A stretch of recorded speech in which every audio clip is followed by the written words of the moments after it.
जय श्री कृष्ण मोहित जी। जय श्री कृष्ण जी। जय श्री कृष्ण। आपका बहुत-बहुत स्वागत है बदलते रिश्ते के हिंदी पॉडकास्ट में। और मोहित जी भारत दर्शन पे निकले हैं और मैं चाहूँगी कि मोहित जी अपना इंट्रोडक्शन थोड़ा-सा दें। बताएँ हमें कि मोहित जी किस जी, एजेंडा पे हैं? एक एम लेके निकले हैं भारत दर्शन का, तो मोहित जी अपने बारे में बताएँगे? जी, बिल्कुल। एक्चुअली मैं बिलॉन्ग करता हूँ हरियाणा से, हरियाणा में पलवल डिस्ट्रिक्ट से। गाँव का ही रहने वाला हूँ और बहुत पहले से दिमाग में था कि यार ये इंडिया ट्रिप करनी है। जैसे एक मुझे लगता है मेरे जैसे यूथ में आजकल बहुत ज़्यादा चल भी रहा है ये, घूमने का ये सारा शौक कि चलो इंडिया घूमते हैं, क्योंकि मेरे खुद के ही दोस्तों से बातें हुई। तो पर होता क्या है कि दोस्तों से बातें तो होती हैं, प्लान एग्ज़ीक्यूट नहीं हो पाते। तो ये एक किसी पर्टिकुलर रीज़न की वजह से ये टाइम आया कि चलो यार, कि अब ये करते ही हैं, अब डिले नहीं करना। तो ऐसे 4-5 पॉइंट्स मैंने देखे कि 1 महीने प्लानिंग की कि भई इस यात्रा में करना क्या है, कहाँ-कहाँ जाना है, लोगों से मिलना है या खाना खाना है या कल्चर एक्सप्लोर करना है या जगहों पे जाना है, म्यूज़ियम जाना है, मतलब क्या-क्या करना है वो सारा मैंने प्लान किया। तो ओवरऑल एक ट्रिप प्लान की गई कि जिसमें मैं 600 दिन में पूरे इंडिया के 28 स्टेट्स और यूटी जितने भी हैं, सब में घूमने वाला था।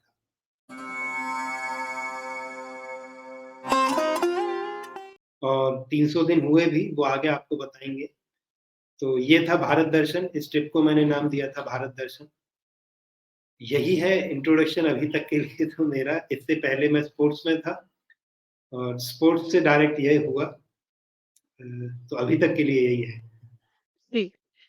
तो मोहित जी स्पोर्ट्स से आपका मतलब एकदम से मन कैसे बना कि मैं स्पोर्ट्स छोड़ के जो है भारत दर्शन के लिए निकलूं? और मुझे लगता है इससे एक अटैच्ड एक और क्वेश्चन निकलता है कि जैसे कि आज के हुँ, यूथ हुँ। बहुत ज्यादा पीयर प्रेशर में होते हैं ना, उनको करियर बनाना होता है, पैसे कमाने हैं, बिल्कुल। सबको एक तरह से रैट रेस में लगे हुए हैं।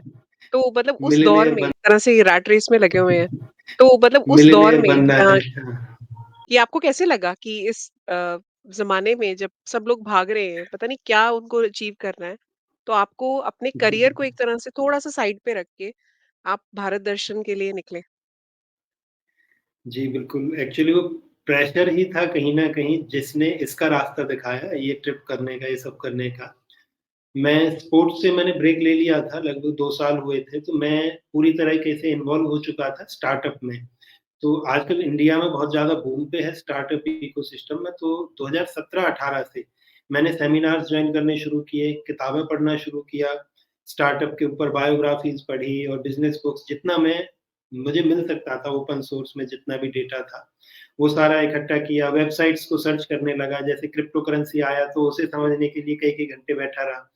या फिर ब्लॉकचेन को समझना, तो ये सारा कुछ करके तो आइडिया थे अपने कुछ एक, तो मेरा पूरा प्लान था कि भई अब अपना स्टार्टअप शुरू करना है और हम भी जल्दी से एक कंपनी खड़ी करेंगे, एक बिलियन डॉलर की कंपनी जो आजकल एक बेंचमार्क है स्टार्टअप्स में, कि हम भी बिलियनियर बनेंगे और एक वही मर्सिडीज़ लेंगे, बीएमडब्ल्यू लेंगे, दिल्ली में क्या बात है! घर लेंगे, वो सारा जो सपने होते हैं मुझे लगता है मेरे जैसे यूथ के। जी, जी, और बिल्कुल। कहीं न कहीं हाँ, वो इधर-उधर से जो उनका भी जो डेटा आता है कि भई एक-दूसरे को देख के कि चलो ऐसा करेंगे, ऐसा करेंगे।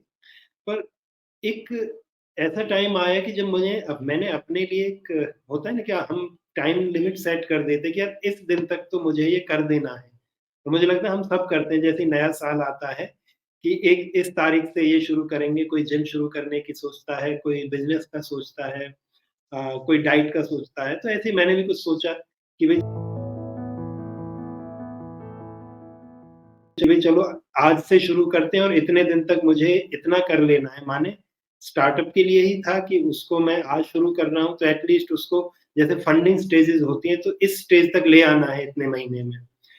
तो हुँ। हुआ ये कि वो आज भी गया और वो महीने भी गए, कुछ भी नहीं हुआ और उसके कारण एक फ्रस्ट्रेशन थी कि यार, और वो फ्रस्ट्रेशन फिर होती है ना रिग्रेट कि मैं कुछ कर नहीं पाया और वो धीरे-धीरे लगने लगता है कि अरे! शायद हम लायक ही नहीं है, हम कुछ कर ही नहीं सकते क्या? ऐसा वो नेगेटिव थोड़ी-थोड़ी फीलिंग आती है। तो वो भी आई, तो उसी टाइम पे मैंने देखा कि भई मुझे कहाँ पे शांति मिलेगी, तो मैंने एक मेडिटेशन होती है, विपश्यना मेडिटेशन, आई होप शायद आप जानते होंगे उसके बारे में। तो क्या है 10 दिन का एक ऐसा कोर्स है जिसमें जस्ट मेडिटेशन मतलब उसमें कोई और टेक्निक नहीं सिखाना, कुछ भी नहीं, आपको बस वहाँ जाना है सेंटर पे और 10 दिन बिना किसी फ़ोन के, बुक के, किसी से बात किए, मतलब इशारों में भी बात नहीं करोगे, आप सिर्फ़ अपने साथ जी, रहोगे। तो उसमें मैं गया 10 दिन के लिए मेडिटेशन सेंटर में गया, तो मेडिटेशन तो मैंने सीखी जैसा भी था, बट वो 10 दिन अपने साथ ज़रूर बिताए और उस 10 दिन में ये समझ आ गया कि मैं जो सोच रहा था कि इतने दिन में माने एक हम मैंने अपने लिए सेट किया था कि भई जब मैं 30 का होऊँगा, तो इतना पैसा मेरे पास होना चाहिए या ये गाड़ी मेरे पास होनी चाहिए या जो मैं कर रहा हूँ स्टार्टअप में जाने की इच्छा है, तो ये कंपनी मेरी इस लेवल तक पहुँच जाए, ऐसा कुछ था दिमाग में। तो वो सब फिर वॉश आउट हो गया वहाँ पे। तो वहाँ समझ आ गया कि नहीं, कुछ नहीं है ज़रूरत, कुछ पीछे नहीं पड़ना। जिसको सक्सेसफुल होना है, बहुत सारे एग्ज़ाम्पल्स हैं, केएफसी के फाउंडर रहे हैं या और कोई हैं, तो 70 की एज में भी हुआ है। और एक स्पेसिफिक पीरियड है, वही 8 से 7 साल, चाहे आप स्पोर्ट्स में हो, मैं स्पोर्ट्स का एग्ज़ाम्पल ले सकता हूँ, कि जितने जी, भी मैंने स्पोर्ट्समैन देखे हैं, मेरे रिलेटिव भी हैं, फ्रेंड्स भी हैं, जो आज थोड़ा अच्छा कर रहे हैं नेशनल इंटरनेशनल्स पे, तो 7 टू 8 इयर्स में वो अपने टॉप पे पहुँच जाता है, कोई भी स्पोर्ट्समैन। बट वो 7 से 8 साल वही जानता है कि वो कैसी मेहनत होती है। तो मुझे लगता है शायद फाउंडर्स के साथ भी जिस फील्ड के लिए मैं बात कर रहा हूँ, स्टार्टअप्स के लिए, इस सब के लिए, तो वहाँ भी यही है कि 7-8 साल में आप उस लेवल पे पहुँच जाते हो जहाँ पे आप जाना चाहते थे या उसके आस-पास। तो वो प्रेशर वहाँ खत्म हो गया कि भैया जीवन में नहीं परेशान होना, जो चाहिए वो मिल जाएगा। अभी समय है जीने का और थोड़ा नॉलेज लेने का, जो मुझे लगा। और मुझे नॉलेज के लिए सबसे अच्छा रास्ता वही लगा कि चलो घूमते हैं। वहीं से फिर ये शुरुआत हुई कि अब सब कुछ एक तरफ रखते हैं कि अब घूमना शुरू करते हैं। घर आया तो पहले तो सोचा था, घरवालों से मेरी हिम्मत नहीं पड़ रही थी ये कहने की कि मैं ऐसे-ऐसे ट्रिप पे जाऊँगा। शुरू में तो मुझे भी पता नहीं था कि इतनी लंबी होने वाली है। मैंने सोचा था कि शायद 3 महीने के लिए कहीं निकलूँगा, गोवा या इस तरफ थोड़ा शांति में रहूँगा और ठंड का मौसम था, तो घूमेंगे गोवा, कर्नाटक, केरल इस साइड और घूम के आ जाएँगे, फिर अपना कुछ शुरू करेंगे। तो फिर जब धीरे-धीरे, धीरे-धीरे सोचता गया तो प्लानिंग बढ़ती-बढ़ती वो इंडिया ट्रिप पे आ गई। तो एक होता है ना, एक उड़ता-सा विचार आया कि यार चल इंडिया ट्रिप कर लेते हैं। तो उसकी लेकिन जैसे मैं शायद रिलेट कर सकता हूँ, कई बार ऐसे आइडिया हमें आते हैं और उनके पीछे साथ में एक बहुत भारी भरकम वो होता है, आइडियाज़ का वो जो होता है ना सब आइडियाज़ कि अरे नहीं तेरे पास पैसा भी नहीं है, कैसे करेगा, घरवाले भी नहीं मानेंगे, जाएगा कहाँ, टाइम भी नहीं है। तो वो सारे साथ में थे, बट जो केंद्र में वही था कि हाँ, कि कर सकते हैं, ट्राई करते हैं। तो धीरे-धीरे उस आइडिया को बड़ा करना शुरू किया, उस पे सोचना शुरू किया, वेबसाइट्स खंगाली कि कितना दिन लगेगा, कहाँ-कहाँ जाना पड़ेगा और फिर घरवालों से मैंने शुरू में तो बोला कि भाई ये क्वेश्चन भी शायद आप पूछोगे, मैं बता ही देता हूँ कि जी, घरवाले ने सपोर्ट किया, नहीं किया। तो जी, उनसे मैंने शुरू में तो जी, शुरू में मैंने बोला उनसे कि शायद मैं 10 कहीं लंबा निकलूँगा घूमने के लिए। तो उन्होंने जस्ट कैजुअली कि घूमने तो जाता रहता है, तो हो जाएगा, ठीक है। तो उसके बाद तय किया, उन्हें बोला कि भई बिठाया साथ में, जब सब कुछ प्लान कर लिया तब कि इतने दिन की ट्रिप है, मतलब 1 साल कम से कम लगेगा, पूरा इंडिया घूमने जा रहा हूँ। तो मुझे भी उम्मीद नहीं थी कि उनका एकदम से वो भी एक्साइटेड हो जाएँगे या वो खुश होंगे। वो हुए। बहुत अच्छी बात तो है। उन्होंने मम्मी से जैसे मैंने शुरू में बोला, तो उन्होंने बोला कि कहाँ-कहाँ, कितना लंबा है, मैं ऐसे-ऐसे एक-एक स्टेट इतना इतने दिनों इतनी जगहें हैं। तो बोले ये तो 1 साल में तो नहीं होगा, ज़्यादा लगेगा। मैं हाँ, डेढ़ भी हो सकता है। बोले चलो हुँ, ठीक है, इतना कह के खत्म हो गया उनकी तरफ से। तो ये था पीयर प्रेशर, देन ट्रिप कैसे शुरू हुआ एंड दे उसमें घरवालों की भी सहमति हो गई। Now on to you. जी, तो मतलब वही है कि आपने एक तरह से सेल्फ रियलाइज़ेशन आपको बहुत मुझे लगता है अर्ली एज में ही हो गया क्योंकि ज़्यादातर लोगों को ना ये चीज़ समझना कि ये जो भागा-दौड़ी वाली जो ज़िंदगी है या करियर के पीछे सब लोग भाग रहे हैं, शायद अगर हम वो चीज़ अचीव नहीं कर पा रहे अपने गिवन टाइम फ्रेम में कि जैसे आपने बोला कि लोग अपने न्यू ईयर रेज़ोल्यूशन सेट करते हैं कि हाँ, अगले हुँ, साल हमें ये हुँ। करना है। लेकिन अगर वो फेल हो जाते हैं उस चीज़ में, तो कहीं न कहीं ना वो हिम्मत हार देते हैं और कुछ नहीं कर पाते आगे। तो उस चीज़ से हाँ। निराश ना होके आपने एक नया एम अपने लिए चूज़ किया। तो ये मतलब बिल्कुल। बहुत हाँ, अच्छी अच्छी बात है जी। कि जैसे आप जैसे यूथ जो है भारत दर्शन जैसी चीज़ को भी जो कि मुझे लगता है कहीं न कहीं ना आप आज की डेट में लोगों के पास ना टाइम है, ना एनर्जी है और जैसे आपने बोला पैसे की भी थोड़ी बहुत प्रॉब्लम है हुँ। और करियर की वजह से भी लोग कहते हैं कि नहीं टाइम नहीं है, छुट्टी नहीं है ना? मतलब सिर्फ़ घूमने के पर्पज़ से ही इन चीज़ों को लोग आजकल देखते हैं। तो बहुत अच्छा लग रहा है आपके मुँह से ये सुन के कि आज का भारत का यूथ जो है इन सब चीज़ों में इंटरेस्ट ले रहा है, तो बहुत अच्छी बात है। थोड़ा और अपने बारे में बताइए, आपकी स्टडीज़ के बारे में आपने मतलब क्या-क्या पढ़ा? आपने बोला कि आप स्पोर्ट्स में भी थे, तो अपना थोड़ा स्पोर्ट्स का करियर और अपनी स्टडीज़ के बारे में कुछ अगर बताना चाहें आप? हाँ, हाँ, बिल्कुल। मैंने एकेडमिक्स में अगर आप बात करें तो बीटेक किया है मैकेनिकल इंजीनियरिंग में। बट वो बीटेक शुरुआत से ही ऐसा रहा कि जैसे मैं कॉलेज जाना शुरू ही किया, तो जो मुझे लगता था कि यार ऐसा कॉलेज होगा क्योंकि मैं पढ़ने वाला था, शुरू से ही अगर बात करें तो ऐसा नहीं था कि अबव एवरेज ही था, पढ़ने में मज़ा आता था और स्टोरीज़ में बड़ी आसानी से पढ़ लेता था। बुक्स मतलब 12वीं तक भी मुझे याद है ना अदर अदर देन एकेडमिक्स के अलावा भी जितनी मुझे घर पे रखी मिल जाती थी, कोई पापा की वो पढ़ दी, ऐसे चलता रहता था। तो इंटरेस्ट था सीखने का, कॉलेज में गए जब देखा कि यार ये उस स्तर का नहीं है, तो एक बार तो लगा कि शायद कहीं गलती तो नहीं कर दी है ये कोर्स लेके या ये जगह पे एडमिशन लेके। घरवालों को बोला कि ऐसा-ऐसा, उन्होंने बोला कि ठीक है अब तेरी मर्ज़ी है, तुझे जैसा लगे कर ले बट बेटर है कि अब एडमिशन ले लिया तो कर ले। मैं चलो भई ठीक है। तो वहीं से शुरुआत हुई शूटिंग की। तो घर पे वो एक छोटी बंदूक रखी रहती थी, मतलब असली वाली भी थी लेकिन वो पैलेट शूटर भी थी, तो पैलेट्स की जो बंदूक गन होती है, तो उससे घर पे वैसे फायरिंग करते थे, एक दिन आया दिमाग में कि यार चलो इसका पता करते हैं कि कैसे होता है प्रोफेशनल शूटिंग।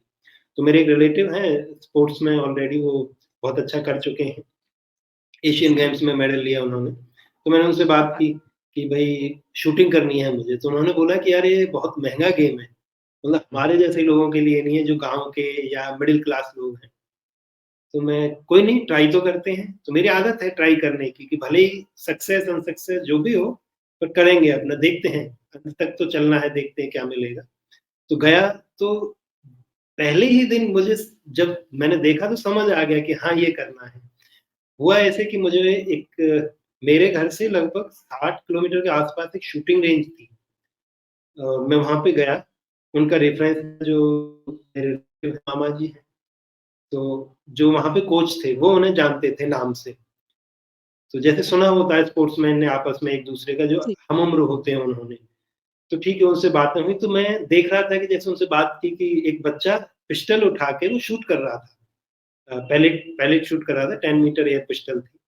तो मैंने पूछा कि इसकी क्या कॉस्ट है किस पिस्टल की? तो बोले ये लगभग तो 90,000 समथिंग थी उस टाइम पे, तो आजकल थोड़ी अच्छा ज़्यादा जी। है। और ये बात है 2013 की, मेरे कॉलेज के फर्स्ट ईयर फर्स्ट सेम की। तो डिस्ट्रैक्शन वहीं से शुरू हो चुका था कि नहीं यार अब कुछ और किया जाए।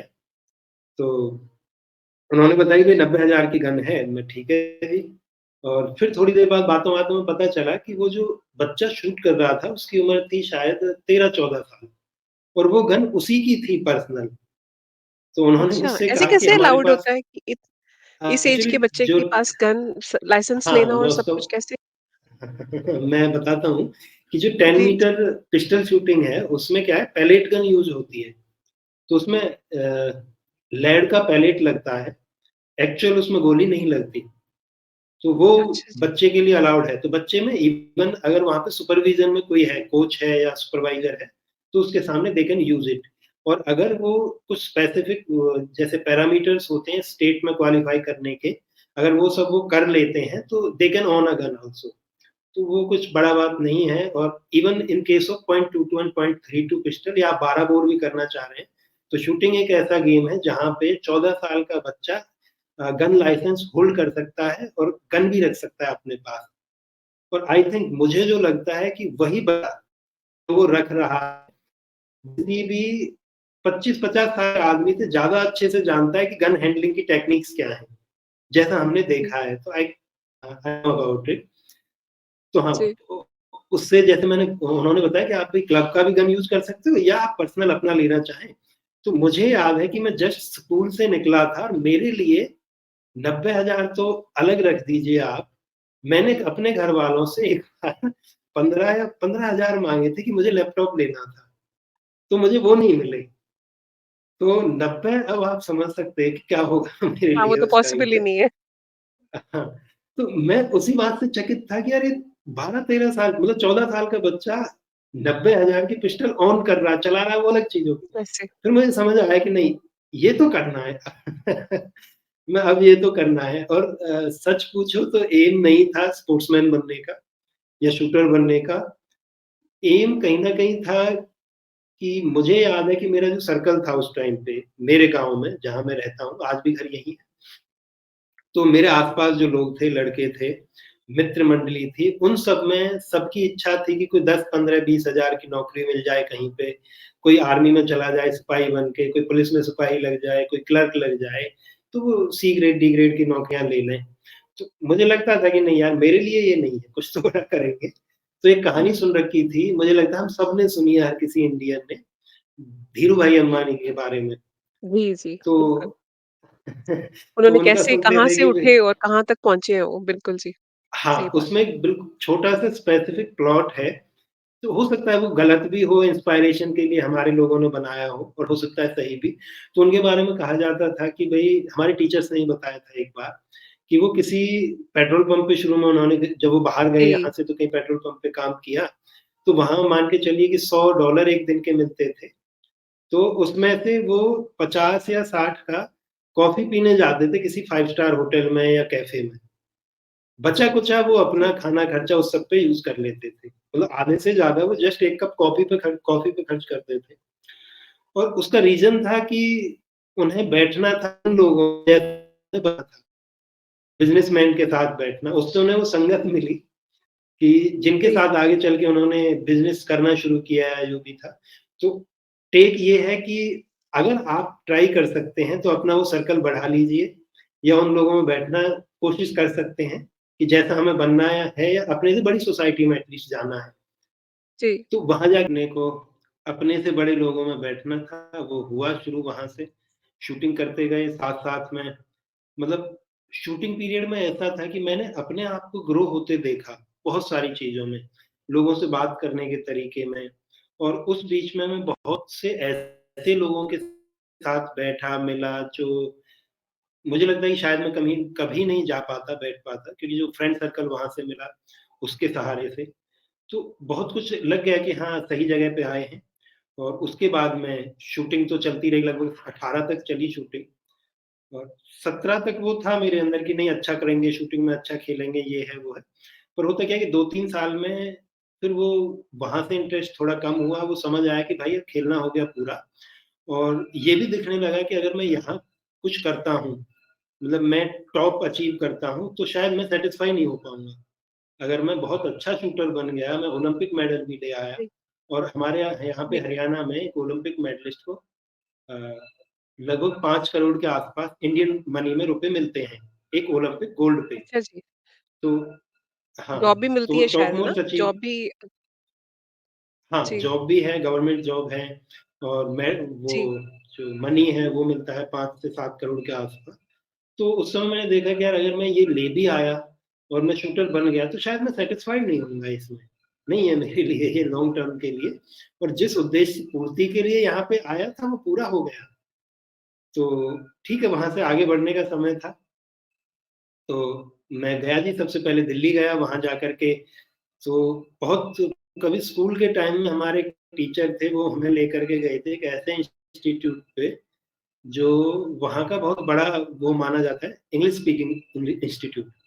तो मैं वहाँ पे गया, ऐसे 1-2 थे, तो वहाँ पे मैंने इंग्लिश स्पीकिंग का कोर्स लिया। हालाँकि इंग्लिश आती थी, पर उस स्तर की नहीं, जो मुझे लगता था चाहिए थी।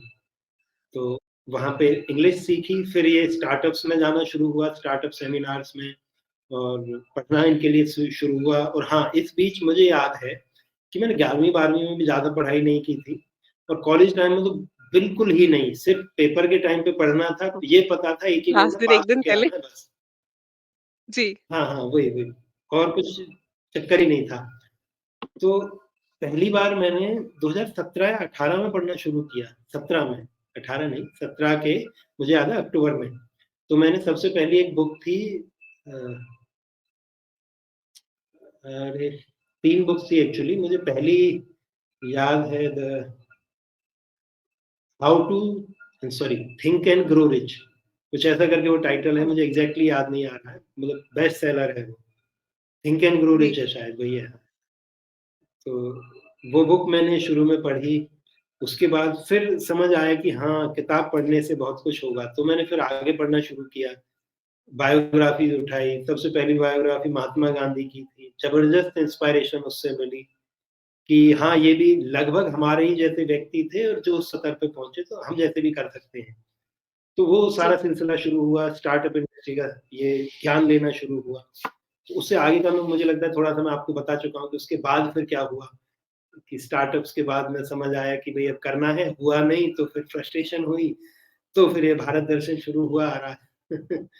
ये है अभी तो बैक स्टार्टअप में स्टेज पे मतलब आपने शुरुआत करी कि आपने शुरुआत से पहले ही सोचा कि नहीं मैं नहीं कर पाऊँगा?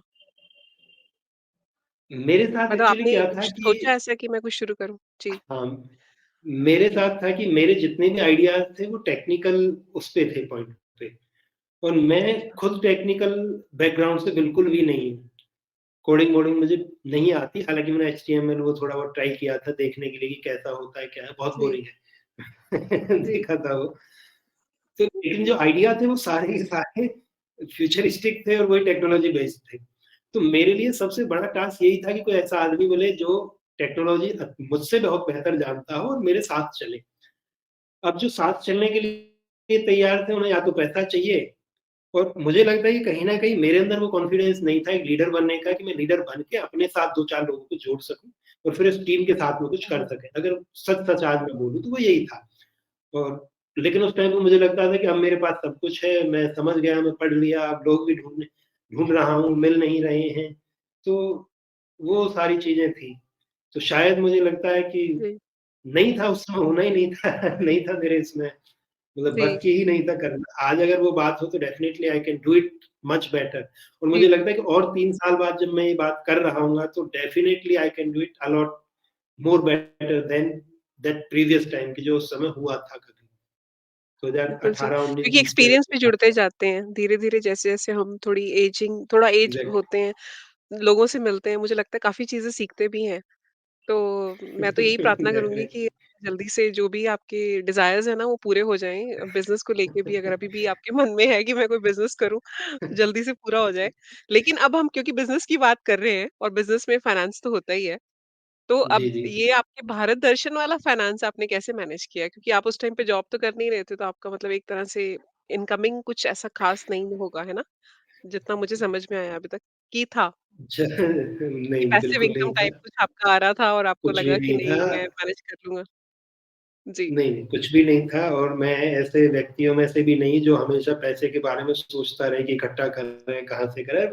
मेरा एक हो जाएगा, आज आ जाएगा। तो मुझे याद है मेरी ट्रिप होने से शायद 2 दिन 3 दिन पहले की बात है। एक मित्र से बातें हो रही थी, तो उन्होंने भी जैसे यही बात की कि पैसे-वैसे की कोई दिक्कत नहीं है, अगर हो तो तू मुझे बोल देना। मैं कोई नहीं आपको बोलने की आवश्यकता नहीं पड़ेगी।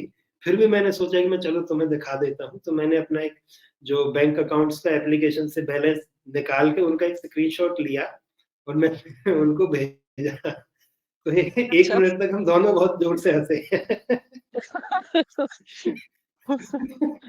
कि भई वो मेरे दोनों अमाउंट अकाउंट ऐसा में था कुल कि मिला वो सोचना भी गलत था शायद भारत दर्शन के लिए उस टाइम पे। जी। मेरे दोनों अकाउंट्स में कुल मिला के 750 या 800 रुपए थे। अच्छा जी। तो पर आप ये तो फिर देखिए भी वो इससे ये बोल पता रहे चलता है आपकी विल कितनी पक्की थी मतलब कितनी स्ट्रॉन्ग विल थी आपकी कि आपको चाहे हाँ, अकाउंट में उस पैसे टाइम हैं पे नहीं है तो पर मुझे करना है। ज़बरदस्ती। जी, हाँ, उस टाइम पे यही था कि हो जाएँगे, कहीं से भी आएगा, बस करना है, ये तय है, रास्ता बन जाएगा अपने आप। जी, और पैसे बिल्कुल भी नहीं थे, मतलब इतने भी नहीं थे कि मैं अपने लिए बैग तो खरीद के ले आऊँ। तब तक घरवालों से भी नहीं बोला था, लेकिन बिल्कुल लास्ट टाइम पे बताया घरवालों को कि भई ऐसा है, ट्रिप कर रहा हूँ, इतने दिन की है और लगभग इतने पैसे लग जाएँगे एस्टिमेटेडली। और तब मैंने एक एक एस्टीमेट लगाया था पैसे का, तो मुझे लगता था कि शायद मैं कुछ दिनों बाद मैं कमाने लगूँगा जो यूट्यूब और इस सब से, तो मैं तुम्हारा मतलब मैंने उनको बोला कि भई ऐसा है कि 2-3 महीने में मेरे 80 से 90 हज़ार खर्च होंगे। मैं 30,000 पर मंथ का एक्सपेक्ट करके चल रहा था कि मैं इतने में अपना कर लूँगा। और 3 महीने बाद जो ओवर एस्टिमेट मैं कर ही लेता हूँ, बड़े अच्छे से, तो मैंने बोला कि 3 महीने बाद यूट्यूब से पैसा आने लगेगा तुम्हारा तुमको वापस, हम अपना मज़े से ट्रिप करेंगे। तो वो 3 महीने छोड़िए पूरे 10-11 महीने हो गए, 1 रुपया भी नहीं आया उधर से। तो टिल लास्ट टाइम सारी ट्रिप घर से फाइनेंस हुई, मम्मी से पैसे लिए, बट स्टिल मैं आज भी कहता हूँ, उनको मैंने शुरू में एक बात बोली थी कि मुझे एक बात पता है कि जिस दिन ये ट्रिप एंड होगी, उस दिन जिसमें इतना लगेगा, उससे चाहे 10 रुपए फालतू आएँ तो मैं वापस लेके मैं दे दूँगा, इतने आ जाएँगे मुझे भरोसा है। तो बहुत बढ़िया। तब तक का इंतज़ार करो।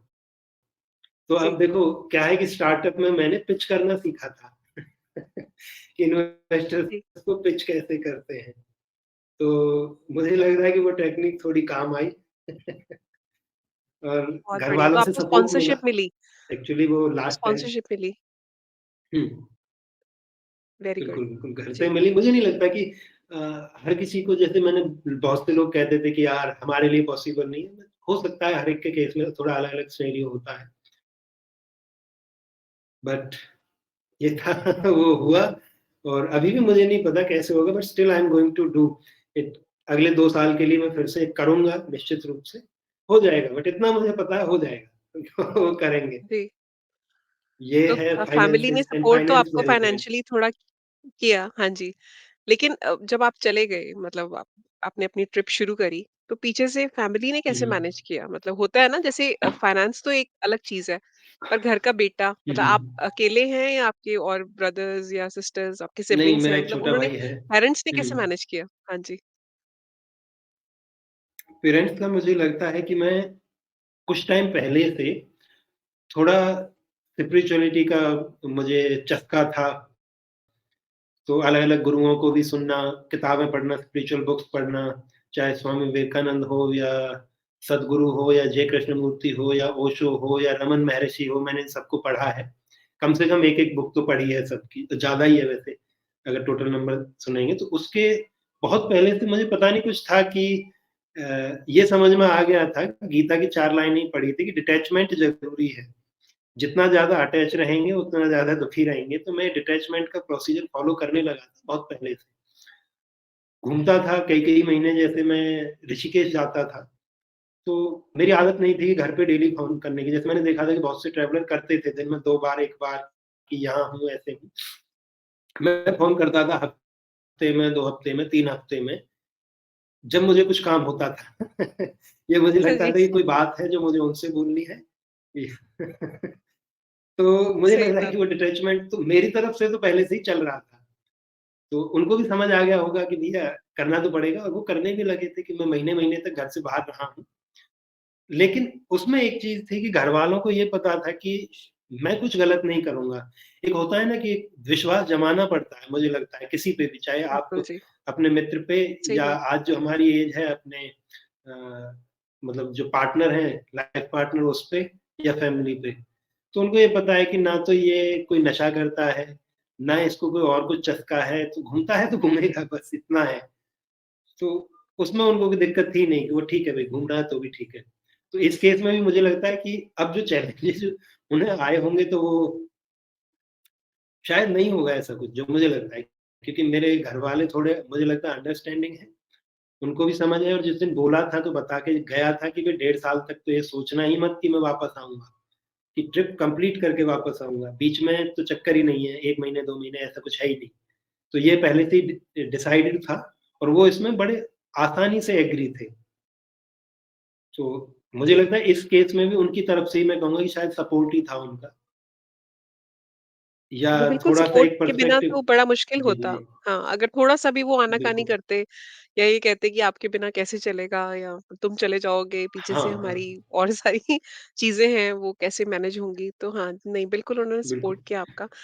तो ये तो हो गई आपकी, मतलब बैकग्राउंड के बारे में बात, आपकी फैमिली के बारे में सपोर्ट किया, फाइनेंस वगैरह। अब ये बताइए कि अपनी एक्चुअल आइटिनरी जो आपने, मतलब अभी तक आपने कितने स्टेट्स ट्रैवल किए हैं, हुँ। और कैसे-कैसे, कहाँ से शुरू किया? अभी तक कितना कुछ आप कवर कर चुके हैं? मेरे अभी तक 10 स्टेट्स हो चुके हैं, और मैंने शुरुआत की थी यूपी से। यूपी का कारण है, मतलब मैं हरियाणा में रहता हूँ, पलवल डिस्ट्रिक्ट में, तो मेरा बॉर्डर डिस्ट्रिक्ट है यूपी से जो सटा हुआ है। और पहला ही पॉइंट जो मेरे लिए था वृंदावन, जो मेरे घर से मात्र 60 किलोमीटर दूर है।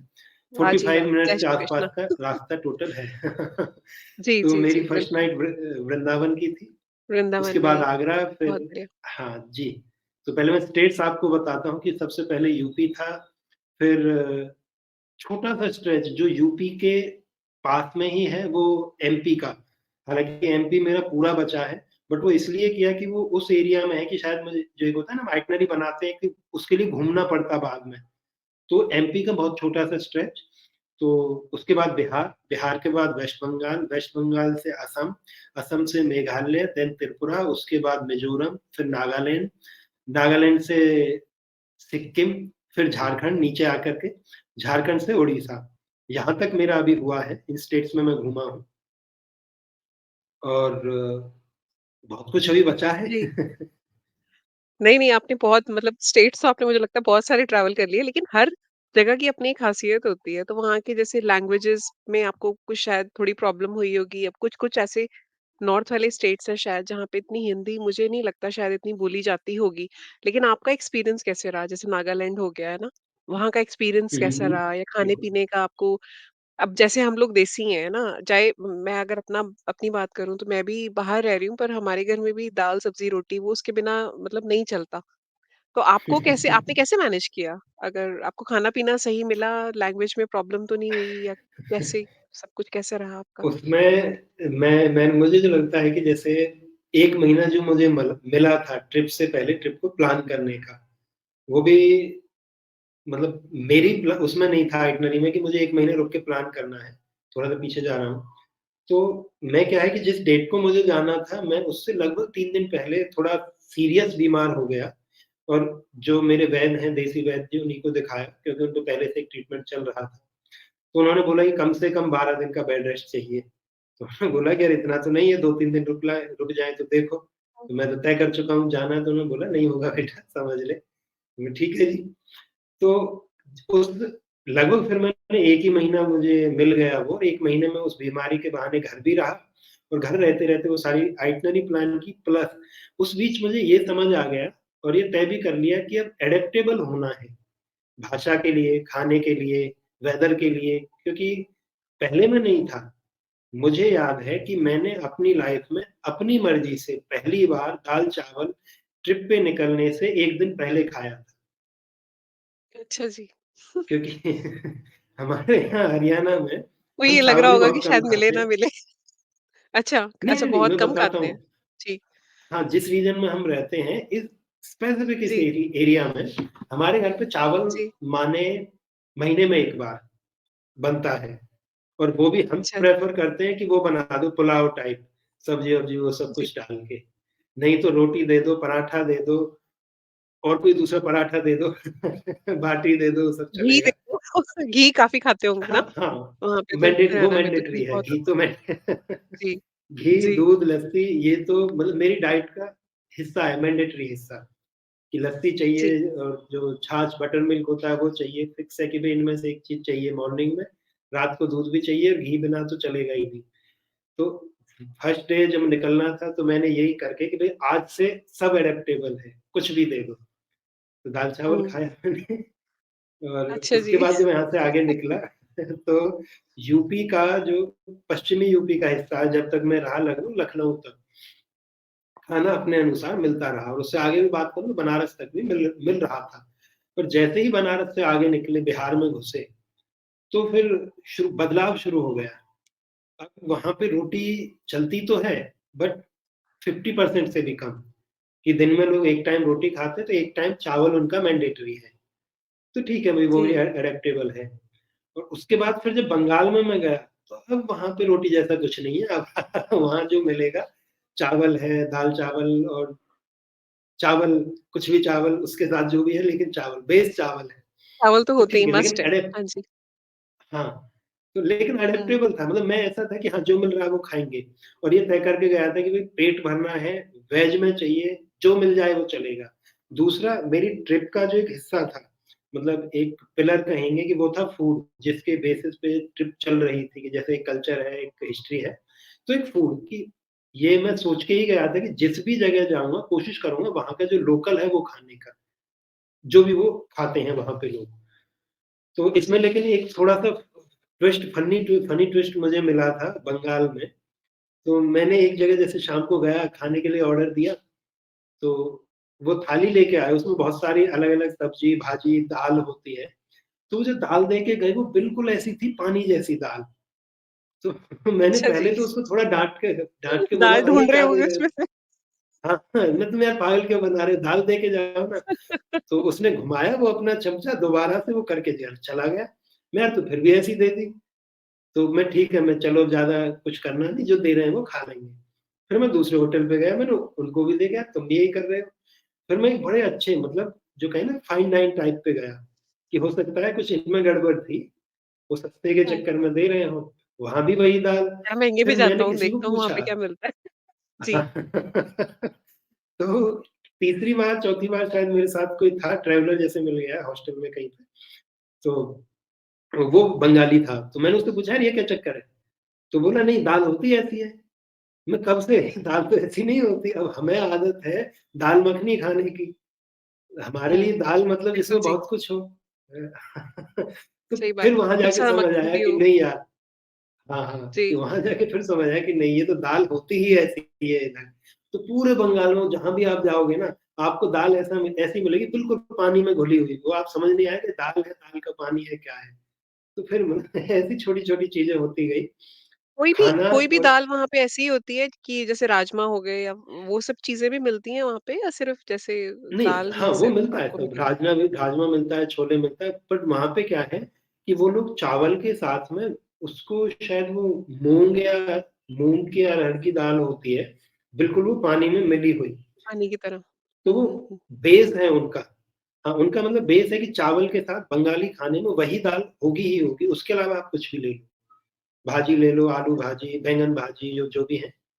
हाँ, लेकिन वो बेस है मतलब आप कभी भी बंगाल आपका जाना हो वेस्ट बंगाल साइड या किसी बंगाली रेस्टोरेंट में खाएँ, तो शायद आपको उसके दर्शन हो जाएँगे वो पतली दाल के तो वहाँ बेसिक्स में वो चलता है, बंगाली खाने मुझसे में तो खाई भी नहीं जाएगी। मतलब वो सूप पतली की दाल। तरह भी शायद पी ना जाए।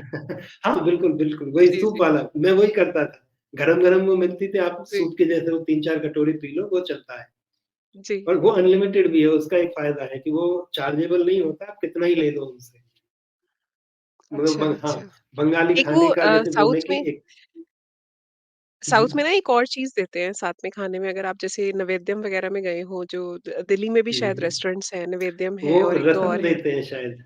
रसम देते हैं वो मतलब खाने से पहले वो एक तरह से सर्विंग होती है हाँ, और हाँ, वो भी हाँ। कॉम्प्लिमेंट्री ही देते हैं शायद। तो शायद वो इसी तरह से ही हाँ, होता हो बंगाल में, दाल को लेके। तो ये तो लगभग मतलब ऐसा है, बड़े हाँ। तो इंटरेस्टिंग देख फैक्ट्स बता रहे हैं आप खाने-पीने के। और मतलब नागालैंड में हाँ, कैसे रहा? तरीके बिल्कुल नागालैंड अलग में हैं। हाँ जी। मुझे लगता है मेरा सबसे जो गड़बड़ तो मैं नहीं कहूँगा जब मैंने बोला अडैप्टेबल था, तो जो है वो चल रहा है। बट वेज ढूँढने में जो सबसे ज़्यादा मुश्किल हुई, वो नागालैंड में और मिज़ोरम में हुई। कि वहाँ पे ऐसा होता था कि वेज के नाम पे कुछ बार तो ऐसा हुआ मैंने फिर मैकडी सॉरी मतलब किसी अ, जैसे पिज़्ज़ा के लिए चला गया तो यार भाई ठीक है पिज़्ज़ा ही खा लेंगे या बर्गर ही खा लेंगे, किसी भी जो 2-3 चेन है अपने यहाँ पे वही चलती है सब जगह, तो मैं चलो यही जी। चलेगा, चाहिए वेज वो था।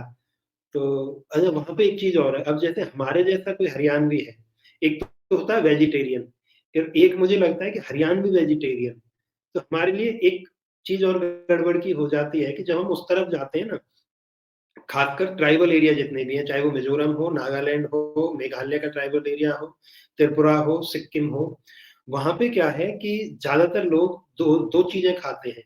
एक तो पोर्क जो सुअर का मांस होता है, अच्छा, एक बीफ गाय का मांस। जी। तो अब वहाँ पे अच्छा। ये ढूँढना पहले तो कि ऐसा रेस्टोरेंट जिसमें भैया नॉन-वेज तो मिलता हो पर बीफ ना मिले, कि हुँ, इससे बच जाएँ।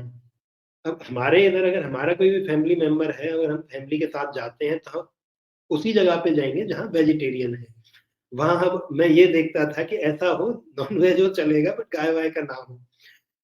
लेकिन ऐसा नहीं मिलता हर जगह क्योंकि मैं गया गाँव-गाँव में घूमा, बहुत छोटे-छोटे टाउन में गया, जहाँ रेस्टोरेंट के नाम पे 1 या 2 ही दुकानें हैं। अब खाना भी है, क्या कर सकते हैं? तो ठीक है भैया कि तुम मुझे वेज दे दो, तुम कुछ भी देखो भैया ठीक है, तुम्हारा जो मैं कुछ चलता है भी बनाऊँ। वो चले अच्छी बात है। जी। तो वहाँ पे कभी कुछ जगह ऐसा तो नहीं हुआ थोड़ा-सा कि मुझे आपको खुद ही कुक कॉम्प्लिकेशन रहा करना था। पड़ा हो? ऐसा भी रहा कभी कि आपको खुद कुक ऐसा करना पड़ा हो? जैसे हाँ, ऐसा हुआ था, ऐस मैं मेघालय में जब जी, था, तो उस टाइम पे क्या मतलब मेरे अंदर भी कुछ शौक था कि नहीं खुद से पका के खाते हैं, क्योंकि हम टेंट वेंट साथ लेके घूमता था मैं और कैंपिंग किया था अच्छा। उस टाइम पे, तो मुझे एक ट्रैवलर मिला था, जी, मेघालय में। तो वो भी ऐसे मेरे जैसा बिल्कुल सोलो ट्रैवलर था, ऐसे ही घूमता था हिचहाइक करके लिफ्ट विफ्ट लेके। तो मैंने उससे 1 दिन पहले शुरू किया था कि अब मैं लिफ्ट लेके घूमूँगा 1 महीने। मैंने सुना था बहुत से लोगों से कि उसका एक्सपीरियंस बड़ा अच्छा होता है, लोकल लोगों से मिलते हैं। तो पहले ही दिन मुझे वो मिल गया। तो मेरे पास सब कुछ सामान था, एक कुकिंग स्टोव था बहुत छोटा था जो इसके मतलब ट्रैवल में कैंपिंग में चलता है। तो मुझे जी, कुकिंग-वुकिंग नहीं आती, बेसिक भी नहीं आता, बस थोड़ा बहुत कुछ आता होगा। तो उसे आती थी लेकिन। वो हustler था, मुंबई-वुम्बई रह के गया था, इधर भी जॉब-वॉब की थी अकेले। तो उसने कुक वो करता था, तो हमने लगभग 1 महीने ऐसा रहा जो मेघालय था जितना भी, वो सारा ट्राइबल है मेघालय ज़्यादातर। तो वहाँ पे तो हमने ऑलमोस्ट हर दिन कुक किया था, कि या तो हमें किसी ने वेज अच्छा खाना जी, ऑफ़र कर दिया हो, किसी ने जैसे होस्ट किया, नहीं तो हम कुक करते थे। तो मेघालय और त्रिपुरा, ये दोनों हाँ, त्रिपुरा भी हमारा ऐसा ही निकला, सेल्फ कुकिंग वाला। तो 40-45 दिन के हुँ, अंदर-अंदर हमने ये 2 स्टेट किए थे, तो वो भी साथ था। और त्रिपुरा के बाद हम अलग हो गए, अलग हुए तो फिर मैंने कुक करना बंद कर दिया क्योंकि मैं करता ही नहीं था। फिर उसके बाद में मैंने जो जी, मिज़ोरम और नागालैंड में ये कॉम्प्लिकेशंस थे, थोड़े से, जो खाने के उसमें हुए, खाने के रिगार्डिंग हुए। तो हाँ, लेकिन कुकिंग का भी मज़ा जी, था जी, अपना अलग खुद से पहाड़ों पे आप बैठे हो, बिल्कुल अकेले हो, वहाँ आपने अपना खाना बनाया, खाया और उस टाइम पे बस यही काम होता था कि खाओ, बनाओ, सो जाओ। ये 2-3 ही काम होते थे। जी। एक दिन को पर जैसे मुझे वैसे याद है सोचने वाली बात है। जी। हाँ जी, बताइए? नहीं आप बोलिए। नहीं, नहीं, मैं ये कह रही थी जैसे आपने कहा ना पहाड़ों पे बैठ के वहाँ पे खाना बना रहे हैं, खा रहे हैं। मैं वही सोच इमेजिन कर रही हूँ कि कितना हुँ, मतलब एक हुँ। तरह से वो जो फीलिंग होती होगी कि आप मतलब खुले में बैठे हो और वहाँ पे आप कुक कर रहे हो क्योंकि कुछ वीडियोज़ मैंने भी देखी हैं, बहुत अच्छा देखने में ही इतना सुंदर लगता है, तो उसको जीना, उन मोमेंट्स को जीना कितनी बड़ी बात होगी। तो आपने तो एक्चुअली बहुत बड़ा ट्रेज़र आप अपने साथ लेकर आए हैं, वो सारी मेमोरीज़ और वो सब कुछ है ना, वो एक्सपीरियंस जो आपने जिया है, मुझे लगता है कि बहुत वैल्यूएबल है आने वाले टाइम में आपके लिए। बिल्कुल। तो आपकी एज भी ज़्यादा नहीं है, तो आपको हाँ, मतलब बहुत अच्छे एक्सपीरियंसेस हुए हैं। उन उनको याद करके मतलब ऐसी बहुत सी जगहें थी, आज भी हैं कि जब से उस जगह को हम छोड़ते थे या मैं अकेला होता था, छोड़ता था, तो मैं सोचता था कि निकलते वक़्त कि इस जगह तो मैं ज़रूर आऊँगा और ऐसे करते-करते मेरी लिस्ट में मुझे लगता है 100 से ऊपर तो जगहें हैं। स्टेट में बहुत सी जगह कि नहीं यार यहाँ तो दोबारा आऊँगा ज़रूर। यहाँ ये अच्छा था, कहीं पे वेदर बड़ा अच्छा लगा, कहीं शांति थी, मतलब कुछ ना कुछ यूनिक हर जगह कुछ यूनिक था। तो हाँ, वो डेफ़िनेटली मुझे लगता है वो एक्सपीरियंसेस तो लाइफ़ टाइम रहेंगे साथ में रहेंगे और बिल्कुल और जैसे सीखने का मुझे एक और याद है, एक चीज़ जो लैंग्वेजेस का मैंने देखी जी, हाँ, एक जैसे मैं उस लड़के से जब अलग हुआ था ट्रैवलर से, तो मैं 2 दिन मिज़ोरम में एक पहाड़ी है वहाँ पे रेक रेक तलांग, तो तलांग आई थिंक वो पहाड़ को बोलते हैं, रेक उस जगह का नाम है। तो एलिवेशन बहुत ज़्यादा नहीं है बट वहाँ पे क्या है कि बादलों के अंदर ढकी रहती है वो। तो मैं उधर गया, अकेला ही मैंने अपना टेंट वेंट लगाया, वो बिल्कुल रात दिन को तो 2-4 ट्रैवलर आते थे थोड़ा देखने, फ़ोटो खिंचाने। ट्रैक करना पड़ता है उसके लिए आई थिंक 1 घंटे का, डेढ़ घंटे का ट्रैक है। तो मैं वहाँ 2 दिन रुक के कुक किया खुद से। तो मैंने वहाँ एक ही चीज़ देखी थी 2 दिन में कुछ नहीं हुआ। सुबह में जगह खाना बनाया, खाना बना के बर्तन साफ किए, सो गए। फिर लंच का टाइम हो गया, फिर खाना बनाया, फिर बर्तन साफ किया, सो गया, मतलब घूमा-फिरा। फिर रात शाम हो गई, फिर खाना बनाया, फिर बर्तन साफ किए, फिर हो गया। तब मुझे समझ आया कि ये ज़्यादा दिन नहीं चल सकता। ये तो इसी में निकल रहा है सारा टाइम। और उससे ये भी समझ आया कि हाँ, घर पे जो करते हैं जैसे होता है ना कि हमारे सबकॉन्शियस में फीड हो गया कि खाना तो मतलब मम्मियाँ बनाती हैं या बहनें बनाती हैं, घर में जो लेडीज़ हुँ, होते हैं वो बनाते हैं। तो सबकॉन्शियसली अब हमारे लिए तो कुछ है ही नहीं और मुझे लगता है कहीं न कहीं जो सही बात। महिलाएँ हैं घरों की, उनके लिए भी अब वो सबकॉन्शियस वाला काम हो गया कि तो बनाना है। बट जब करके देखते हैं तो समझ आता है कि नहीं इतना आसान नहीं है। वो कर रहे हैं वो अलग चीज़ है। वैल्यू तो होता पता है ना चलती है। एक सही हाँ, बात। हाँ, एप्रिसिएशन की दिल से कि हाँ, वो जो कर रहे हैं वो वैल्यूएबल है। तो वो चीज़ भी बहुत सीखने ज़्यादा। को मिली। और आप सही बोल रहे बात थे है। अभी और कुछ अगला हाँ जी, जी, मैं लैंग्वेजेज़ के बारे में कह रही थी कि जैसे लोकल लोगों के साथ हाँ, जब आप हाँ। बात करते होंगे वहाँ पे, तो सबको तो हिंदी या इंग्लिश नहीं आती होगी। नहीं, तो मतलब आपको बिल्कुल। डिफ़िकल्टी हुई कि वहाँ पे कैसे अपनी अपनी बात को कन्वे कैसे करना है? कई बार ऐसे होता है ना, जैसे मैं आपको अपना बताती हूँ, मेरा ब्रदर है, वो साउथ में गया हुँ, रहने के हुँ। लिए जॉब की वज़ह से। तो उसको वहाँ पे दही बोलना, दही किसी को समझ नहीं आ रहा, या कुछ बेसिक चीज़ें होती हैं, जो वर्ड्स होते हैं, जो हिंदी या इंग्लिश में भी उनको नहीं पता होते। वहाँ के लोकल ही चलते हैं हुँ, वो। हुँ। तो आपको भी ऐसा कुछ हुआ कि मतलब कुछ चीज़ें बताने में या समझाने में दिक्कत हुई? हाँ, नहीं दिक्कत नहीं मतलब हमारे लिए तो मज़ेदार था, क्योंकि हर जगह जाके, हर स्टेट में जाके कुछ ना कुछ अलग सीखने को मिलता था। जैसे अ, एक मेघालय में जो अंकल है, जैसे हम यहाँ पे अंकल, चाचा, ताऊ ये सब बोलते हैं, वहाँ पे एक ही शब्द चलता है मैरिड मैन के लिए मामा, तो वो मामा बोलते हैं। अब वो अच्छा हमारे जी। लिए फ़नी है क्योंकि मतलब अगर मैरिड है तो मामा है वो। ऐसा है, हाँ, और वो मैरिड है तो सबके मामा लिए ही है। हाँ, सबके लिए मामा है। बिल्कुल, सबके लिए मामा है मतलब अच्छा जैसे जी। हमसे भी कई बार जैसे आंटियाँ थी, लगभग 50-60 हुँ, 60 की उम्र की, वो भी हमसे अरे मामा, मामा बोलती थी, "मामा इधर आ।" जैसे उनको पूरा हिंदी नहीं आता, तो हमारे लिए मतलब मेरे अच्छा, लिए वो अच्छा। मज़ेदार था। हर जगह जाके मैं लिस्ट करता था कि 10-15 कुछ शब्द ऐसे कि भाई को क्या बोलते हैं। जैसे मेघालय में खासी जो ट्राइब है, उधर सिस्टर को दीदी जैसे हम बोलते हैं, तो दीदी तो चलता है, अंग्रेजी का शब्द है, हिंदी का तो। तो मैंने उनसे जी। पूछा जैसे कि भई आपके यहाँ पे सिस्टर को क्या बोलते हैं? तो बोला कॉन्ग। तो उधर क्या है दीदी कौन? मतलब आप किसी को भी बोलेंगे तो वो कॉन्ग है, किंग कॉन्ग वाला अच्छा कॉन्ग। जी। तो कौन? शुरू में वो बड़ा अजीब-सा लगा हाँ। बहनें तो बहुत ज़्यादा दुखी बट वो होती हैं। मज़ेदार था। वाह जी वाह! हमें बोलने में कौंग। भी थोड़ा अच्छा, ये लगा कि दोनों कहीं वर्ड्स ये मेघालय में ही गुस्सा है ना ना? कर दे। बहन को कौंग और हाँ, ये मैरिड मामा तो आदमी को मामा मामा। मामा मुझे चलता है कि हाँ, मामा मुझे लगता है कि और भी कई जगह चलता है। शायद कुछ एरिया में कुछ ट्राइब नागालैंड के हैं, वो भी मामा बोलते हैं और मिज़ोरम में नहीं, त्रिपुरा के जो ट्राइबल एरिया है, वहाँ भी मामा चलता है और कोंग अच्छा जी। खासी ट्राइब में था। खासी ट्राइब जो मेघालय में एक ट्राइब है, उनमें चलता है कोंग। तो ऐसे लैंग्वेजेज़ में हमें तो बड़ा मज़ा आता था। हमें माने जैसे मैं हर बार जोड़ लेता हूँ कि कोई ना कोई ट्रैवलर मिल गया, उसके साथ सीखने लगे आपस में बात करके। थोड़ा फ़नी भी होता था और एक ये जिज्ञासा भी थी कि नहीं जिस जगह जा रहे हैं उनके कुछ शब्द तो सीखें एट लीस्ट कि वो बाद में भी एक रहेगा कि देखो हमने ये सीखा। तो वो सही भी बात था। है। तो मुझे तो मज़ा आता था। हर जगह बिल्कुल अलग था। हाँ, कई बार जैसे हम ना मुझे लगता है ये जैसे आपने बोला था कि हमारे यहाँ का जब कोई व्यक्ति उधर जाता है तो वो बोलते हैं कि एज़ अ चैलेंज कि वहाँ के लोगों को हिंदी नहीं आती, इंग्लिश भी नहीं आती अगर गाँव में चले जाएँ, तो कैसे कम्युनिकेट करते हैं? तो कम्युनिकेशन तो हो जाता है। कई बार ऐसा हुआ कि किसी शॉप में से मुझे कुछ लेना था, तो अब उनको हिंदी भी नहीं आती, इंग्लिश भी नहीं आती। मैं ठीक है भई, मैं अंदर गया, उनको बताया कि ये चीज़ दे दो इशारे से, लाया उनके पास में कितना? तो उन्होंने जो भी है अपना 150, 250 ऐसे बोला कि ठीक है भैया ये लो, हो गया। तो ऐसी अड़चन कभी नहीं आई कि भाषा की वजह से तो भई हमारा कुछ खराब हो गया हो, काम बिगड़ा हो, ऐसा कुछ नहीं था। हुँ। हाँ, अच्छा था, ठीक है वो तो मतलब हमें भी पता है कि भई वहाँ बिल्कुल गाँव का आदमी क्यों तो वो हिंदी सीखेगा, क्यों वो इंग्लिश सीखेगा। उसको अपनी भाषा आती है, अपना काम उसका चल रहा है बड़े अच्छे से, ठीक है। तो वो मुझे और तो ये अच्छा तो लगता था। मतलब मज़ेदार है। वर्ड्स तो बड़े मज़ेदार लगे मुझे कुछ-कुछ जो आपने बताए।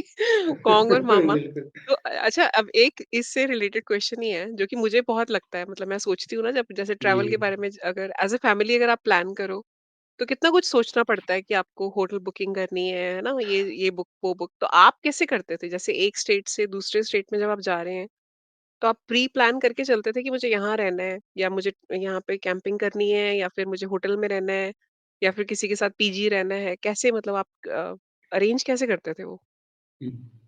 मेरे केस में क्या था कि मेरे पास मैंने जो लिस्ट बना रखी थी वो सिटीज़ की या मतलब जगहों की थी कि मुझे इस जगह जाना है। जैसे मान के चलिए बिहार में नालंदा है, तो नालंदा जाना है या पटना जाना है या राजगीर जाना है, ये बिहार की जगहें हैं। तो अब वहाँ जाके होता क्या है कि अ, किसी जगह पे तो अ, टूरिस्ट हॉस्टल्स होते हैं, ट्रैवलर हॉस्टल, जहाँ पे आपको 500-400 में बेड मिल जाएगा। किसी जगह पे हॉस्टल है ही नहीं, धर्मशाला है, जैसे कोई स्पिरिचुअल प्लेस हो गया या रिलीजियस प्लेस हो गया, तो वहाँ सिर्फ़ धर्मशालाएँ हैं। कहीं-कहीं पे दोनों ही नहीं है, होटल हैं सिर्फ़। तो मेरा ये होता था कि भई जिस जगह जाना है, क्योंकि अब डेली प्लान करना है और 2 से 3 दिन में मैक्सिमम मेरा जगह बदल जाती थी, कि 2 दिन अगर 2 नाइट मेरा यहाँ रुका, तो तीसरी नाइट किसी और जगह होगी। हो सकता है चौथी नाइट किसी और जगह होगी, ऐसे।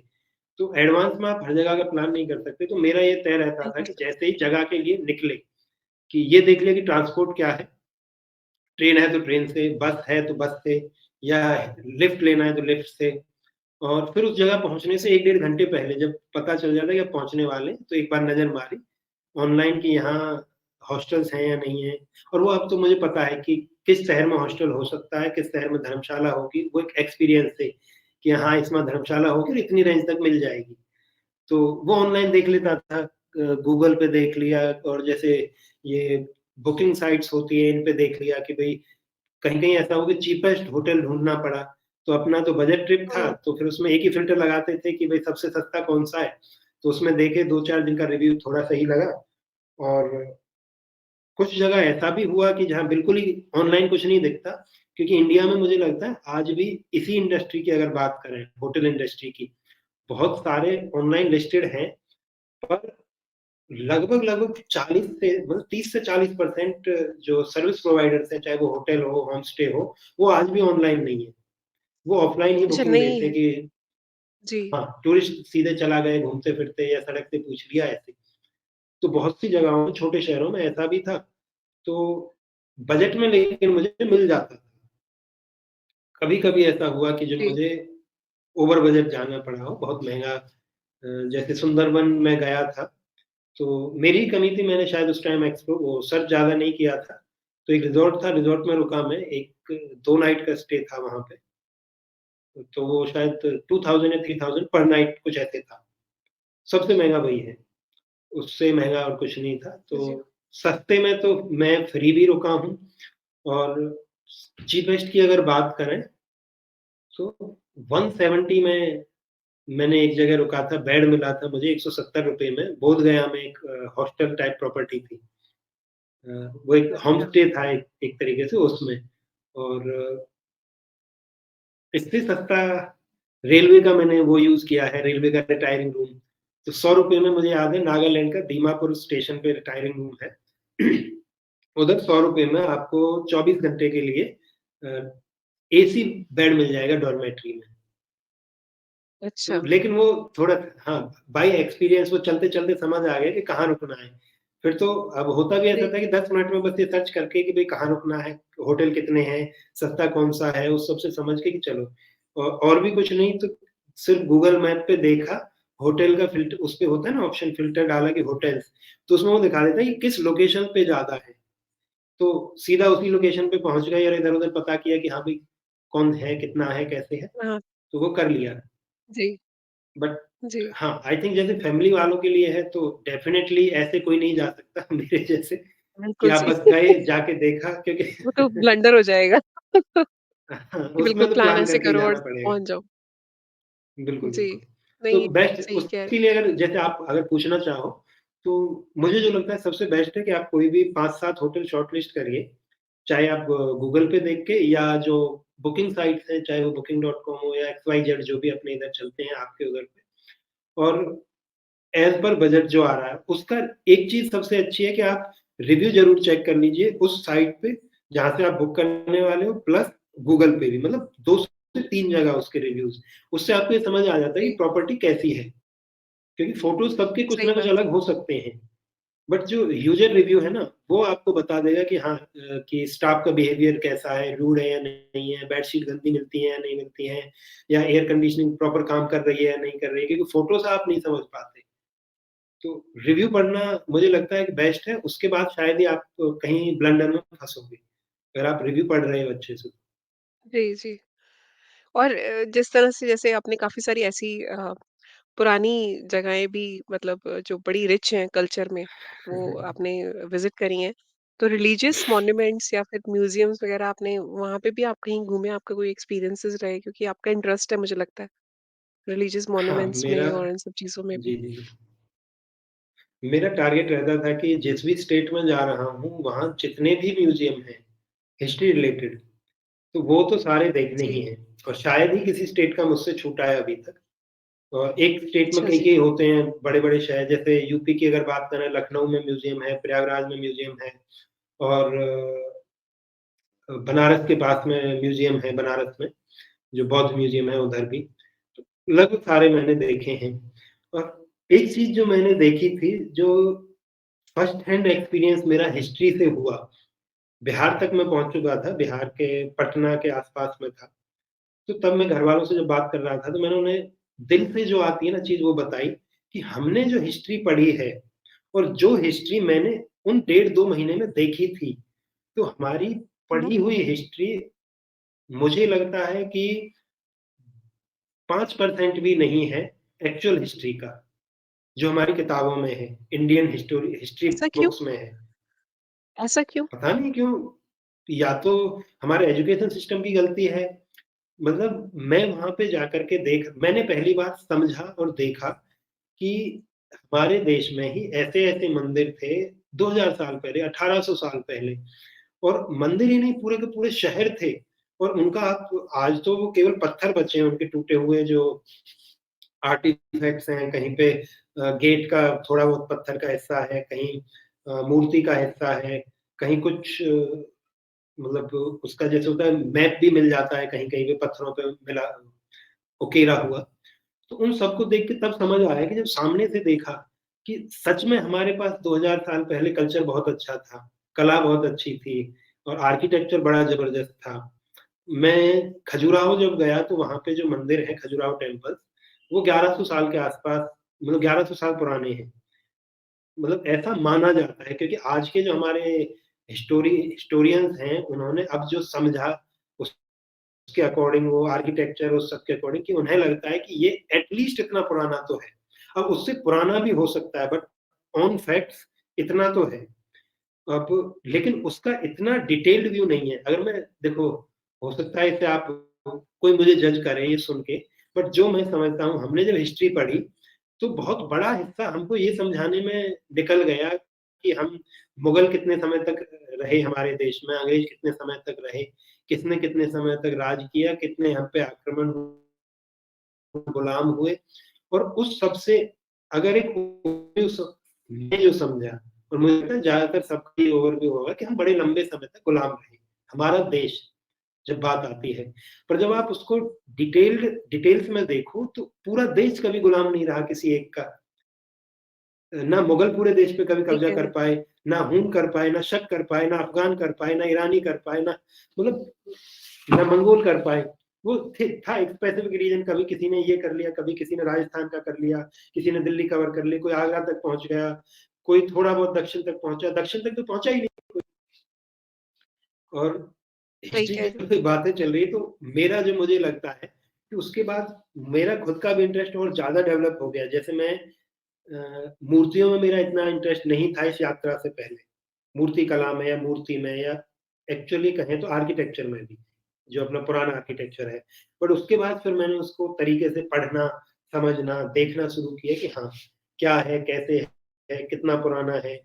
मतलब बड़ा प्राउड फील होता है जब आप देखते हो कि ऐसी कोई मूर्ति या ऐसा कोई मंदिर या कुछ भी जो 2000, 1800, 1600 साल पुराना है और आज की जनता उसे मतलब आज के जो आर्किटेक्ट हैं या आज जो उस प्रोफ़ेशन के हैं, जो भी लोग चाहे वो मूर्ति कला हो, तो वो नहीं बना सकते शायद, जो मुझे लगता है और वो हमारे पास इतना पहले से बिल्कुल था। जी। तो ये चीज़ें थी पढ़ाने की, ये बताना था, उनके पास वो इतने सोर्स नहीं भी नहीं मिला। होते होंगे उस टाइम पे अगर हम सोच के देखें इतने साल पहले, उनके पास इतनी मतलब इतनी एग्ज़ैक्टली। रिसोर्सेज नहीं होते होंगे। पर फिर भी उसके उसके बावजूद उन्होंने कितना अच्छा मतलब कलाकारी और जो भी अपना मतलब हमारी जो कल्चर है वो इतना इतना रिच है कि इनफैक्ट बाहर की कंट्रीज में भी लोग जो हैं इतना अप्रिशिएट करते हैं ना इंडियन कल्चर को, हिस्ट्री को। क्योंकि इससे इससे मतलब ये हमारी धरोहर है एक तरह से इंडिया की सबसे बड़ी चीज़ तो यही है आज की डेट में, कि जो हमारा इतनी हाँ, डाइवर्सिटी हाँ, है, हाँ। इतना बड़ा इतना अच्छा हेरिटेज कल्चर, तो ये इससे तो मतलब एक चीज़ और बिल्कुल। समझ आ गई मुझे, जी, जी, कि जो हमने हिस्ट्री पढ़ी, हम चाहकर भी उस पे गर्व नहीं कर पाते थे। या मैं नहीं कर पाता, मैं अपनी पर्टिकुलरली बात करूँ। जब तक मैंने ट्रिप नहीं की थी, कोशिश तो करता था कि हाँ, कुछ मिले, कुछ ऐसा मिले कि एक होता है ना दिखावे का तो गर्व करता ही थे।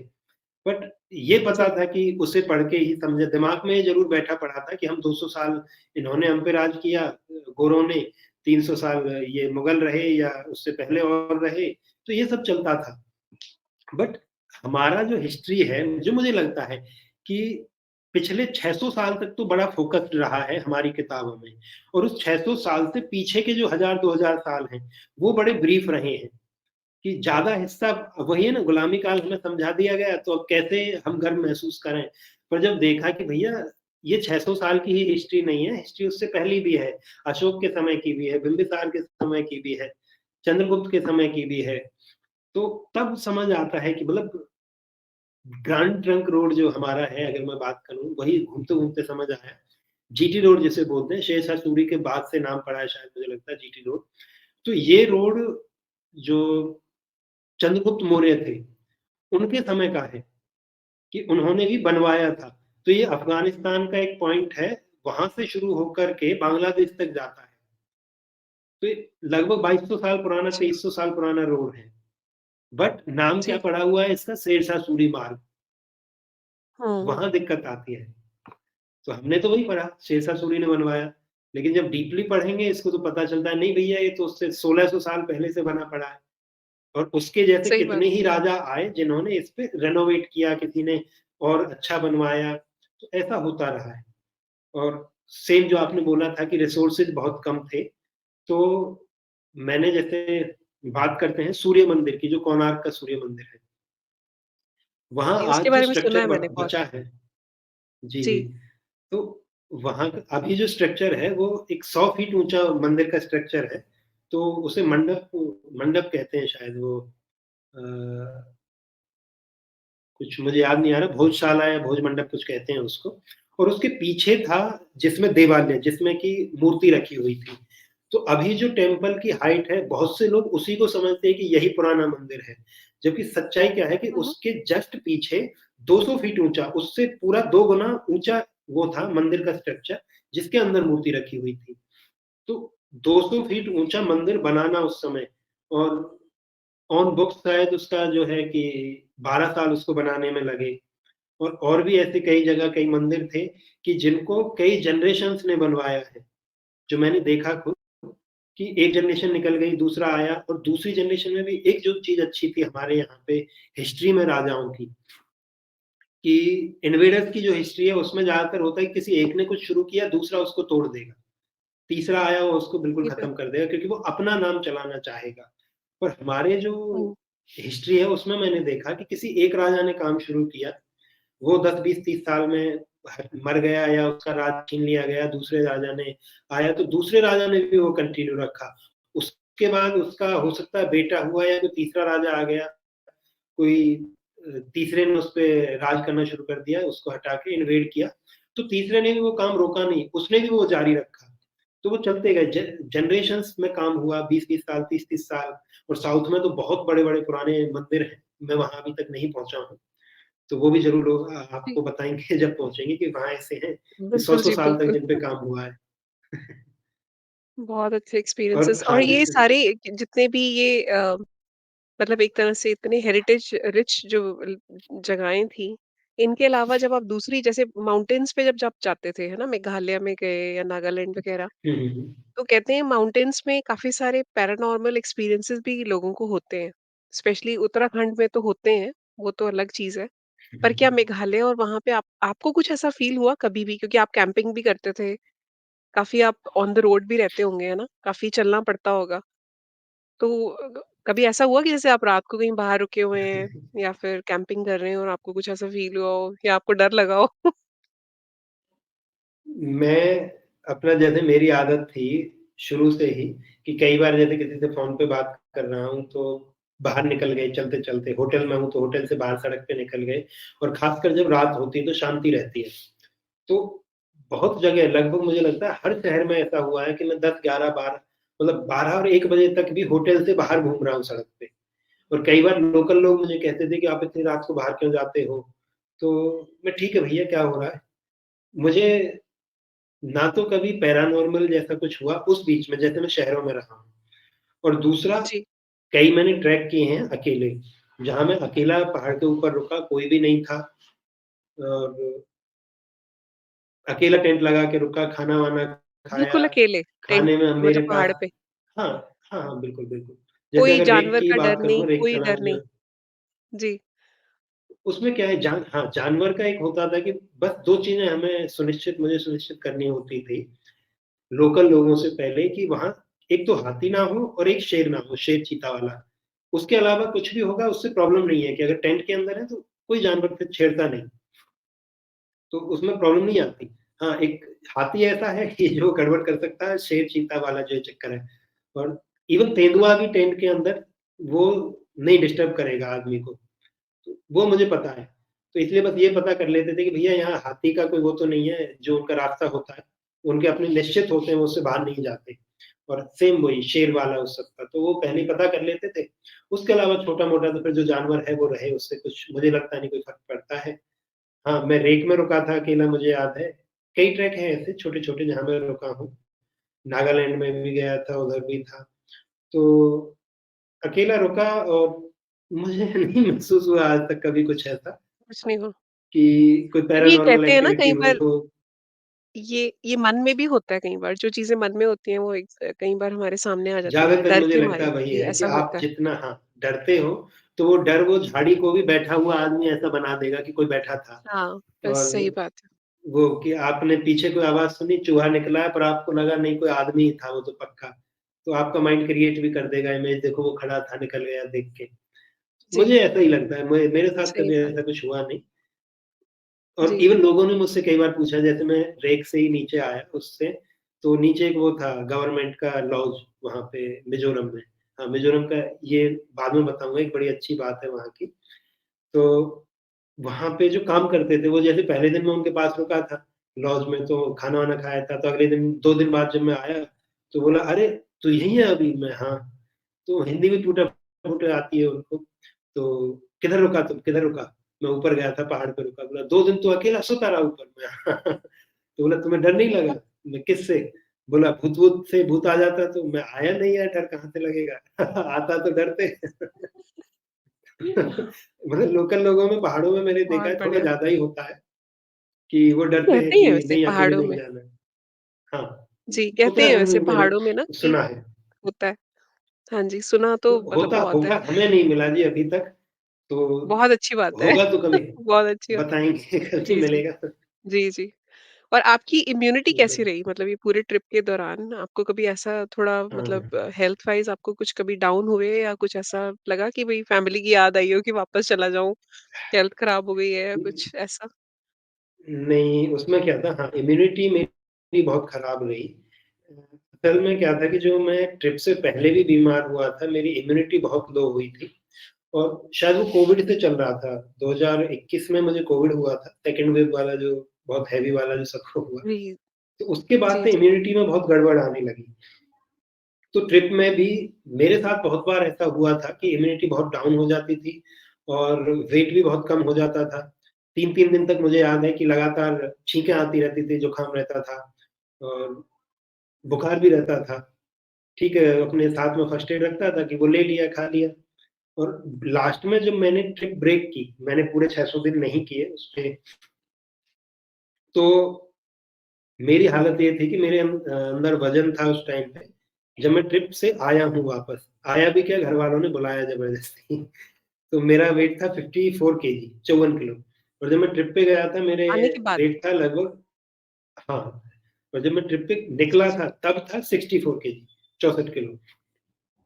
तो 10 किलो वो कम हो इसके चुका बाद था और वो लास्ट के 2 महीने में जब बहुत ज़्यादा इम्यूनिटी कम हो गई थी और बार-बार हर हफ्ते के बाद थोड़ा-थोड़ा बीमार हो रहा था, तो उस टाइम पे वो गड़बड़ हुई और कहीं न कहीं खाने का भी मुझे लगता है एक रीज़न था खाना प्रॉपरली नहीं खा रहा था, क्योंकि अपने अकॉर्डिंग मिलता नहीं था, तो एक ही टाइम खाया कई बार, तो ऐसा हो गया था। और ओह! अलग-अलग, हाँ, एक मेरा क्या था कि मैं पहले से ही मसाले-वसाले बहुत कम प्रेफ़र करता हूँ और खाता भी कम ही हूँ। और बंगाल, उड़ीसा, झारखंड, ये ऐसा रीजन है, वहाँ बिना मसाले के कुछ खाते ही नहीं लोग। मतलब मुझे लगता है वो पानी भी ओके। मसाले का पीते हैं, ऐसा है। बहुत ज़बरदस्त। तो वहाँ थोड़ा गड़बड़ हुआ वहाँ से। हेल्थ हेल्थ के रिगार्डिंग हाँ, थोड़ी-सी गड़बड़ रही लास्ट में। उसी के कारण मुझे ट्रिप ब्रेक करनी पड़ी। 600 दिन की बजाय मुझे 321वें दिन घर पे आना पड़ा और बहुत ज़्यादा सीरियस थी कंडीशन। तो बुखार भी था, गला खराब हो चुका था, इम्यूनिटी बिल्कुल डाउन थी। बहुत कुछ हो चुका था कि फिर घरवालों ने बोला कि नहीं, आप घर आ और कुछ नहीं है। वापस आ तो जाओ। मैं भी ठीक है, जी, चलो चलते हैं। हाँ, तो अब जब आप तो ये रिज़्यूम ब्रेक करेंगे लिया है। मतलब जी। जी, जी, जी। तो फिर आपने कुछ सोचा होगा ना, कुछ प्लान किया होगा कि मैंने क्या लर्निंग्स ली हैं अपने पहले वाले फ़ेज़ 1 से, ताकि मैं फ़ेज़ 2 में जाऊँ तो मैं ये चीज़ें करूँ या मतलब वो क्या लर्निंग्स आपके हिसाब से वो लर्निंग्स क्या है? क्योंकि अगर कोई और जाना चाहे ना, उनको पहले से ही पता हो, हुँ, आपकी हुँ। एक तरह से मिस्टेक से वो लर्न कर सके। मिस्टेक्स भी नहीं कहूँगी मैं, लर्निंग्स ही हैं क्योंकि हम कुछ भी लर्निंग नया ही काम है, कभी हाँ। शुरू करते हैं, तो नए-नए एक्सपीरियंसेस होते हैं। पर वो कई बार एक्सपीरियंसेस किसी राइट। और के लिए अच्छे साबित हो सकते हैं मतलब यूज़फुल। हाँ, लर्निंग्स में अगर जैसे बात करें, तो पहला तो खाने का है। अब मुझे ये समझ आ गया कि कुछ भी हो, खाना प्रॉपरली लेना है। और मैं कई बार इग्नोर कर देता था। जैसे हेल्थ में कुछ गड़बड़ हुआ, जुकाम हुआ या कुछ और कुछ परेशानी हुई, तो मैं ठीक है, हो जाएगा, सही हो जाएगा, ऐसे करके।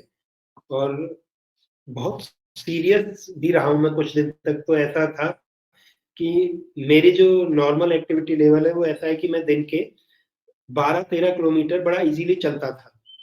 जब मैं ट्रिप पे होता था, कहीं भी जैसे शहर में निकल गया सुबह को, तो इतना मैं कर लेता था कि 12, 14, 15, 16 तक भी। और उसके बाद भी इतनी एनर्जी थी, नॉर्मल जो होती है, कि बस रात को आएँगे, बातें करेंगे, लोग कोई मिल गए तो, और फिर अपना सो जाएँगे। और जब मैं थोड़ा बीमार हुआ, तो वो लेवल भी मेरा था कि मैं शायद 1 किलोमीटर चलने में थक जाता था। मुझे ऐसे लगता था कि नहीं, अब बैठना है, कहीं पे कुछ पानी-वानी पिएँ या कुछ खाएँ। 1 किलोमीटर मेरे लिए भारी पड़ता था।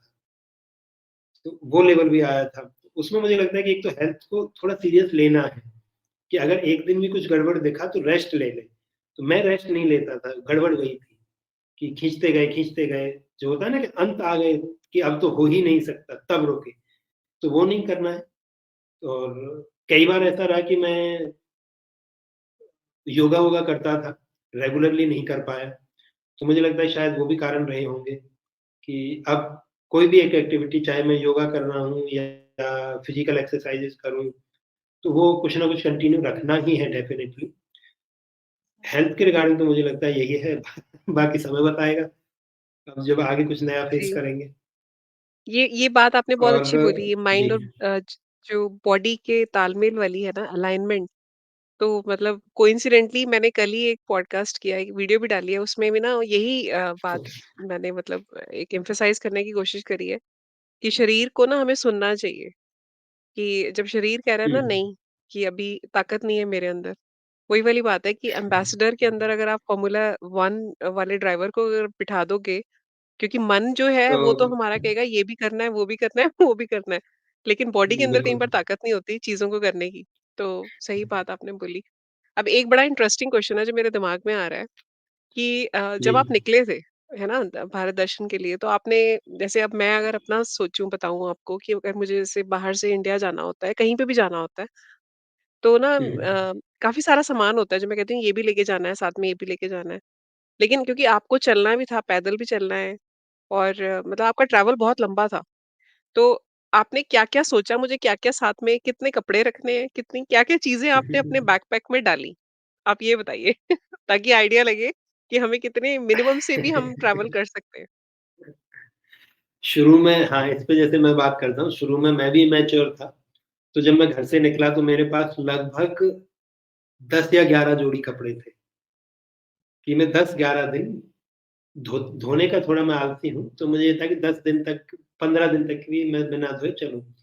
लेकिन जब चलता गया तो समझ आ गया कि आप अगर मुझे लगता है कि 1 हफ्ते या 5 दिन से ऊपर का कोई भी ट्रिप कर रहे हैं, तो आपको उतने ही कपड़ों की ज़रूरत है, जितने आप 5 दिन या 1 हफ्ते में यूज़ करोगे। क्योंकि उसके बाद वो साइकिल आएगा कि समय मिलेगा, आप उन्हें साफ कर लीजिए, धो लीजिए और टर्न वाइज़ चलते रहिए। तो वो चीज़ समझ आ गई, तो फिर मेरा तय हो गया कि लास्ट में मेरे पास 3 से 4 जोड़ी कपड़े होते थे, एवरीथिंग इंक्लूडिंग कि रात को सोने का 1 जोड़ा है और दिन को घूमने का 1 शॉर्ट्स हो गया, 1 फुल पैंट हो गया और 2 3-4 टी-शर्टें थी, मतलब उसमें 2 फुल 1 फुल थी और बाकी हाफ वाली हो गई, तो ड्राई फिट ज़रूर थी। जैसे अगर कोई सोलो ट्रैवल करता है या ऐसा ट्रैवल करता है जैसे कि मैंने किया, तो उस केस में क्या होता है आपको ऐसा कपड़ा चाहिए जैसे लंबे टाइम चल रहे हो, जो कि जल्दी धुल जाए, जल्दी सूख जाए, जल्दी मतलब भीगा तो भी जल्दी सूख जाए। तो उसमें ड्राई फिट वाली जो टी-शर्ट्स आती हैं पॉलिस्टर से बनी होती हैं वो सारे, तो वो ज़रूर अपने साथ रखें कोई भी अगर ट्रैवल करता है। सबसे अच्छी चीज़ है वो कि आप कहीं भी गए, धोना है तो भी धो के सुखा दीजिए, 2 घंटे, 3 घंटे, अगले दिन पहनना शुरू। तो एक तो वो चीज़ मुझे लगता है वो साथ रखनी ज़रूरी है। बाकी ओवरऑल 3 से 4 जोड़ी कपड़े, चाहे कोई 2 साल के लिए जाए, इससे ज़्यादा की ज़रूरत नहीं पड़ती। और मैंने बहुत से और जैसे फेलो ट्रैवलर्स मैं कह सकता हूँ, ऐसे लोग मिले मुझे, अलग-अलग हॉस्टल्स में, अलग-अलग जगह और खासकर जो विदेशी लोग होते थे, उन्हें एक्सपीरियंस होता है एक्चुअली जो कि वो 10-10 साल से ट्रैवल कर रहे हैं ऐसे ही। तो उनके पास एक इतना बड़ा बैग होता था मुश्किल से मतलब 15 लीटर का। तो उसमें उन्होंने 3-4 जोड़ी कपड़े रखे, 3-4 भी ज़्यादा बोल दिए मैंने, किसी-किसी पे 2 ही थे बस। 2 जोड़ी कपड़े हैं, 1 फ़ोन है, 1 डायरी है, 1 बुक पड़ी है, छोटा-मोटा और कोई सामान चार्जर-वार्जर और 1 टॉवल और बाकी टॉयलेटरी में किसी को जो यूज़ करना है, हो गया बस खत्म। उसी से वो ट्रैवल कर रहे हैं कई-कई महीने का। तो पूरा पेटी बैग बैग बाँधने का 50 लीटर का मुझे नहीं लगता ज़रूरत है। वो छोटा-सा आप बैग रखिए, अगर आप लंबा ट्रिप कर रहे हैं, तो डेफ़िनेटली आपको बहुत कम में जी, हो जाएगा। नेसेसरी आपका टॉयलेटरी, एक टॉवल और बाकी ये बेसिक्स कपड़े जो हैं। जी, बहुत और हम हमेशा ओवर पैक करते हैं, कभी भी हम कहीं जाते हैं, तो मुझे लगता है इंडियन माइंडसेट है, हम 2 जोड़ी एक्स्ट्रा रखते हैं कि कहीं गलती से ज़रूरत पड़ जाए, शायद 1 दिन और रुक जाएँ, कोई कपड़ा खराब हाँ, हो जाए और मुझे लगता है कि वो सही जो बात हमने है। एक्स्ट्रा रखे हैं, वो छोड़िए, जो हम फिक्स करके गए थे कि ये तो पहनेंगे ही, वो भी नहीं पहन पाते। कि अगर 3 लेके गए हैं, तो शायद जी, उनमें से भी 1 वापस आता ही है। तो कपड़े के मामले में हम ओवर पैक करते हैं, तो वहाँ थोड़ा सुधारा जा सकता है कि वो कम करके चलें, नहीं पड़ती ज़रूरत। बिल्कुल।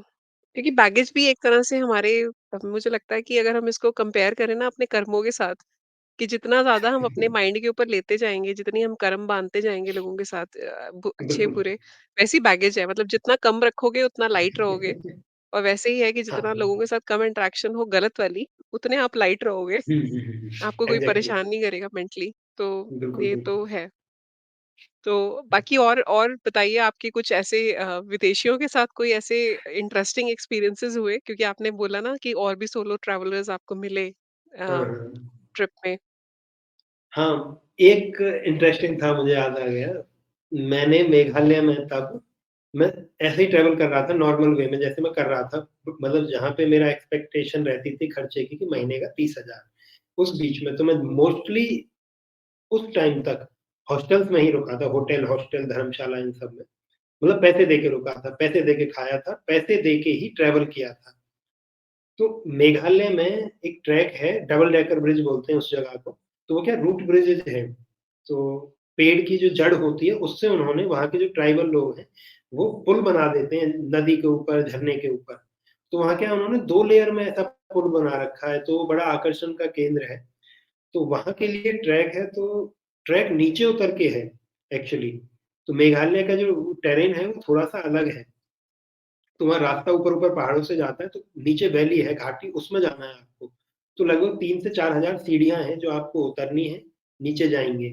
तो हम वहाँ नीचे ट्रैक पे थे, ऐसे घूम रहे थे, तो एक ट्रैवलर और था मेरे साथ में, हम ऐसे ही गए, तो बीच रास्ते में वो रुक गया, मैं और आगे चला गया, तो मुझे रास्ते में एक गोरा मिला, मतलब गोरा ही बोलता हूँ मैं, तो वो लड़का स्वीडन से था शायद, तो नाम मुझे उसका विक्टर विक्टर था उसका नाम। तो उसके पास लगभग मेरे बराबर भारी बैग था और बैकपैक भी शायद सेम ही था मेरे जैसा। तो थोड़ी-सी उससे ब बातें हुई जाते वक़्त, तो मेरी आदत है कि ट्रैवलर बनने के बाद मैं थोड़ा ओपन माइंड हो जाता हूँ, जो मिला हँस के हाँ जी, हेलो। हाँ, ट्रैवलर्स के लिए मैं कहता हूँ कि अगर हुँ, आप ऐसे निकलते हैं सोलो ट्रैवल पे, कितना भी आप वो हो, क्या बोलते हैं उसको, जो बातें नहीं करते, तो बेहतर है कि आप एक थोड़ा हँसमुख सा चेहरा लेकर के किसी से भी हाय हेलो करेंगे, तो थोड़ी बातें हो जाती हैं। तो मैंने उससे बोला सही कि भाई बात हाँ, है। कैसे, कहाँ से? तो उसने बताया कि पीछे एक कोई छोटा-सा पॉन्ड है, उसी झरने के पास में, वो वहाँ रुका था। उसमें चलते-चलते हमारी 1-2 मिनट की इंटरेक्शन थी, उसी में उसने बताया कि उस फ़ोन में फ़ोटो दिखाया, ऐसे टेंट लगाया था। मैंने बोला मैं भी टेंट लगाता हूँ ये, मैं चलो मिलते हैं आगे। वो आगे निकल गया, मैं फिर उस जगह तक होके आया वापस, तो अपने उस मित्र को भी लिया साथ में, तो हम जब रास्ते में जा रहे थे, तो हमें वो मिल गया सीढ़ियों पे। तो फिर हमारे पास तो बैग नहीं था, हम ऊपर रख के आए थे एक जगह। उस पे बैग था तो बहुत भारी पड़ रहा था क्योंकि 16-17 किलो वेट था बैग में और 16-17 किलो वज़न के साथ आपको लगभग 2 ढाई घंटे लगातार सीढ़ियों पे चलना है। ये सिनेरियो था। पॉसिबल नहीं है, तो हम फिर उसके बहुत साथ हो मुश्किल है। लिए, हाँ। तो उसको हुँ। बहुत से लोग साथ में रुक के फ़ोटो तो खिंचा के जा रहे थे, जो अपने इंडियन करते हैं गोरों के साथ में। हुँ, हुँ, थोड़ी हुँ, बहुत बातें हुँ। कर ली, कुछ जो अपने जैसे बड़े शहरों से लड़के-लड़कियाँ होते हैं जो अंग्रेज़ी थोड़ा जानते हैं, तो वो उससे बातें भी कर लेते थे रुक के, हाय हेलो कैसे कहाँ से? ठीक है जी। तो हम अपना चलते गए, तो उससे सारी बातें होती तो एक चीज़ अब उस पे आता हूँ पॉइंट पे जहाँ से मैंने सारा शुरू किया, तो उससे पूछा कि भाई तुम कैसे ट्रैवल करते हो? कितना पैसा तुम्हारा खर्च होता है? तो वो ट्रैवल करता था सिर्फ़ लिफ्ट लेके, हिचहाइकर था, हिचहाइकिंग बोलते हैं उसको। तो उसने अच्छा, बोला कि वो पूरे इंडिया में हाँ, सिर्फ़ हिचहाइकिंग करके ट्रैवल करता है और खाना भी बहुत मिनिमल, कम से कम पैसे का खाता है और रुकता वो सिर्फ़ टेंट में है। बोला मैं होटल में आज तक रुका ही नहीं हूँ, बहुत रेयरली कभी रुका हूँ, दिल्ली-विल्ली में ऐसे। तो अच्छा। मैं भाई खर्चा तेरा कितना हुआ? हाँ, सॉरी, तो वो बोला कि 1500 से 2000 में मेरा 1 हफ्ता निकल जाता है।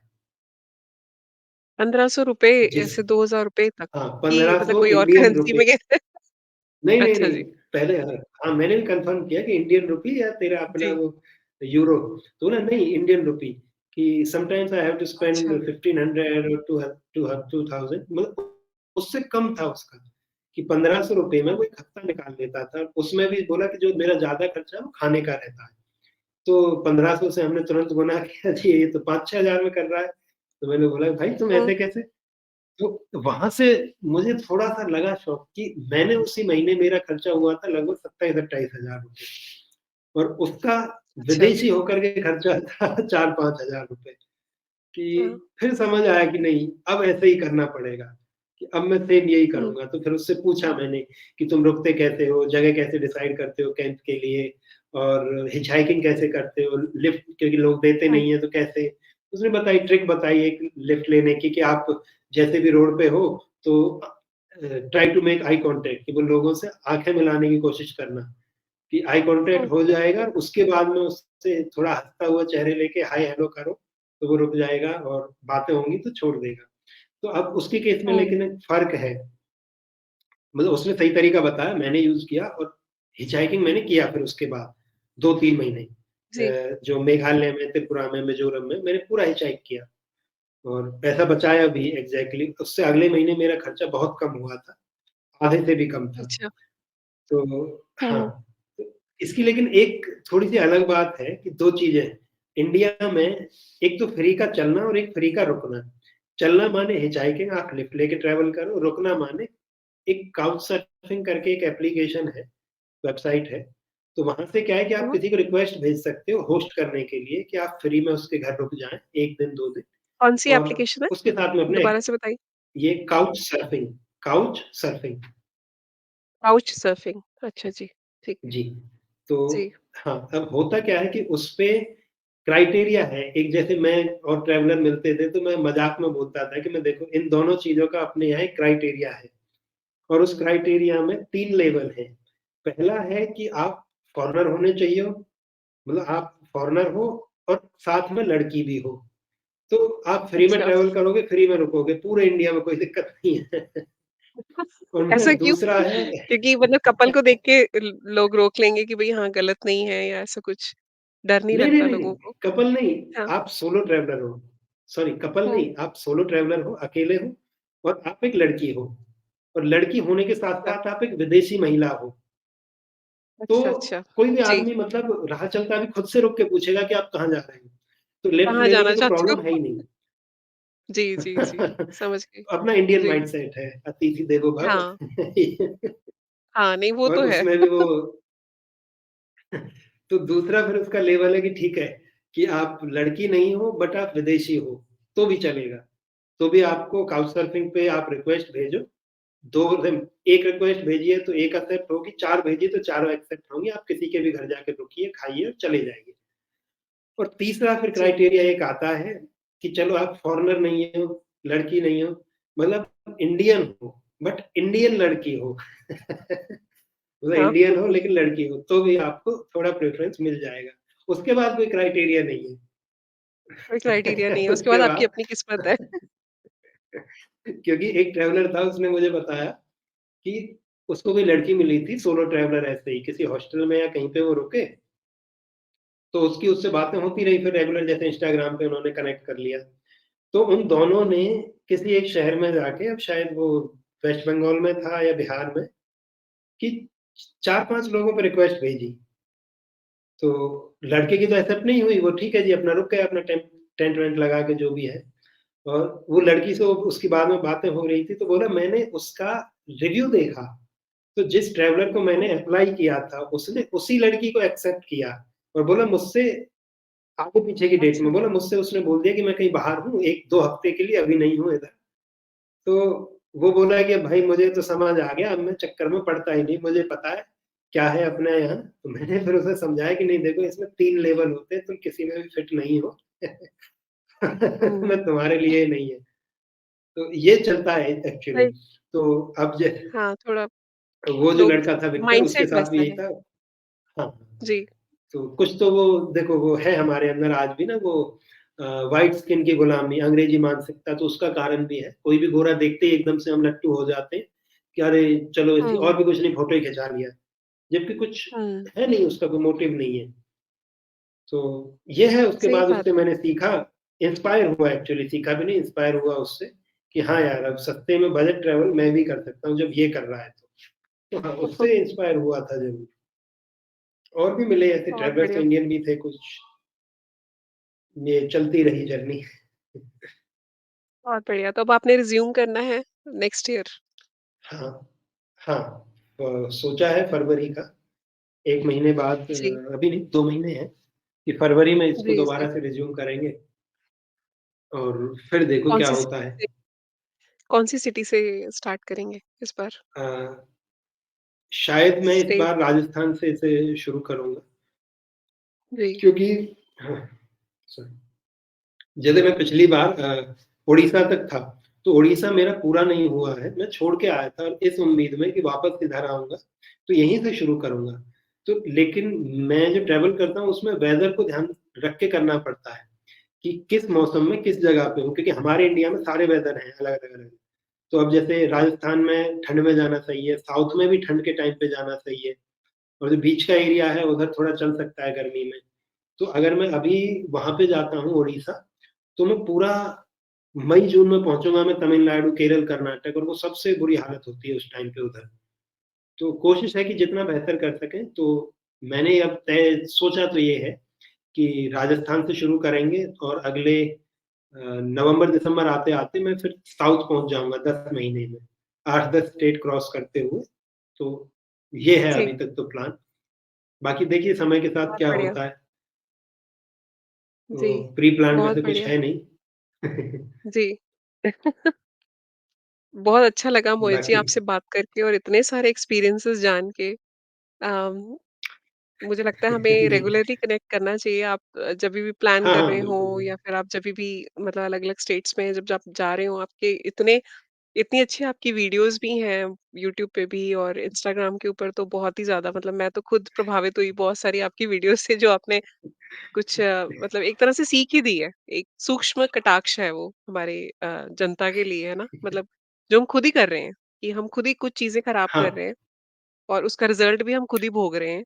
तो वो है और अपना बहुत अच्छे किया धरा आपके है वो। विचार भी बहुत अच्छे हैं। बहुत मज़ा आया आपके साथ बात करके। मोहित जी। बहुत-बहुत धन्यवाद इतनी सारी प्रशंसा के लिए। नहीं, नहीं, सच में आप बाकी मतलब प्रशंसा के लायक हैं।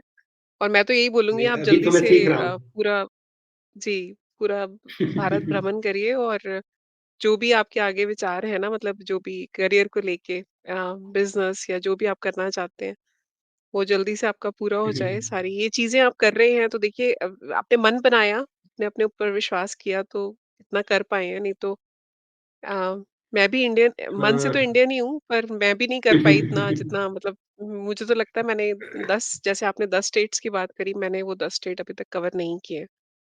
तो हाँ, नहीं मतलब करिए, हमारे लिए अभी तो आप इंस्पिरेशन है आ आप। सकते हैं, आइए ज़रूर। जी, जी। अभी तो फिर बहुत मिलते टाइम है, रहेंगे हम आइए मोहित कभी। जी। हाँ हाँ, जी, हाँ बिल्कुल, जी। बिल्कुल। बिल्कुल। और जय श्री मज़ा कृष्णा आया मोहित बाकी जी, आपके थैंक यू सो साथ भी। मच। जी, हाँ जी, जी। बात करके। बड़े पेशेंस लिसनर हैं आप, पेशेंट लिसनर। क्योंकि मुझे लगता है थैंक कि मैं यू। बहुत ज़्यादा बोल लेता हूँ कभी-कभी। आप नहीं, नहीं, सुनते आपने हैं बहुत अच्छा बोला। तसल्ली से। बहुत मज़ा आया। हाँ जी। नहीं, हम कनेक्ट तो करेंगे चलिए, और सारे व्यूअर्स को भी मैं बाकी यही हाँ, बोलना चाहूँगी कि मोहित जी हमारे साथ कनेक्टेड रहेंगे और हम एक लाइव सेशन भी प्लान करेंगे और उस लाइव सेशन के अंदर हम बिल्कुल, कोई बिल्कुल। क्वेश्चन्स भी ले कभी सकते भी हैं वो कर सकते हैं। और हाँ, डेफ़िनिटली। हाँ जी। चलते हैं फिर चलिए, मोहित जी। बड़ा अच्छा लगा बाकी हाँ हाँ, जी। ठीक है जी, बहुत अच्छा नमस्ते। लगा। थैंक यू जी। जय श्री कृष्ण। जय श्री कृष्ण।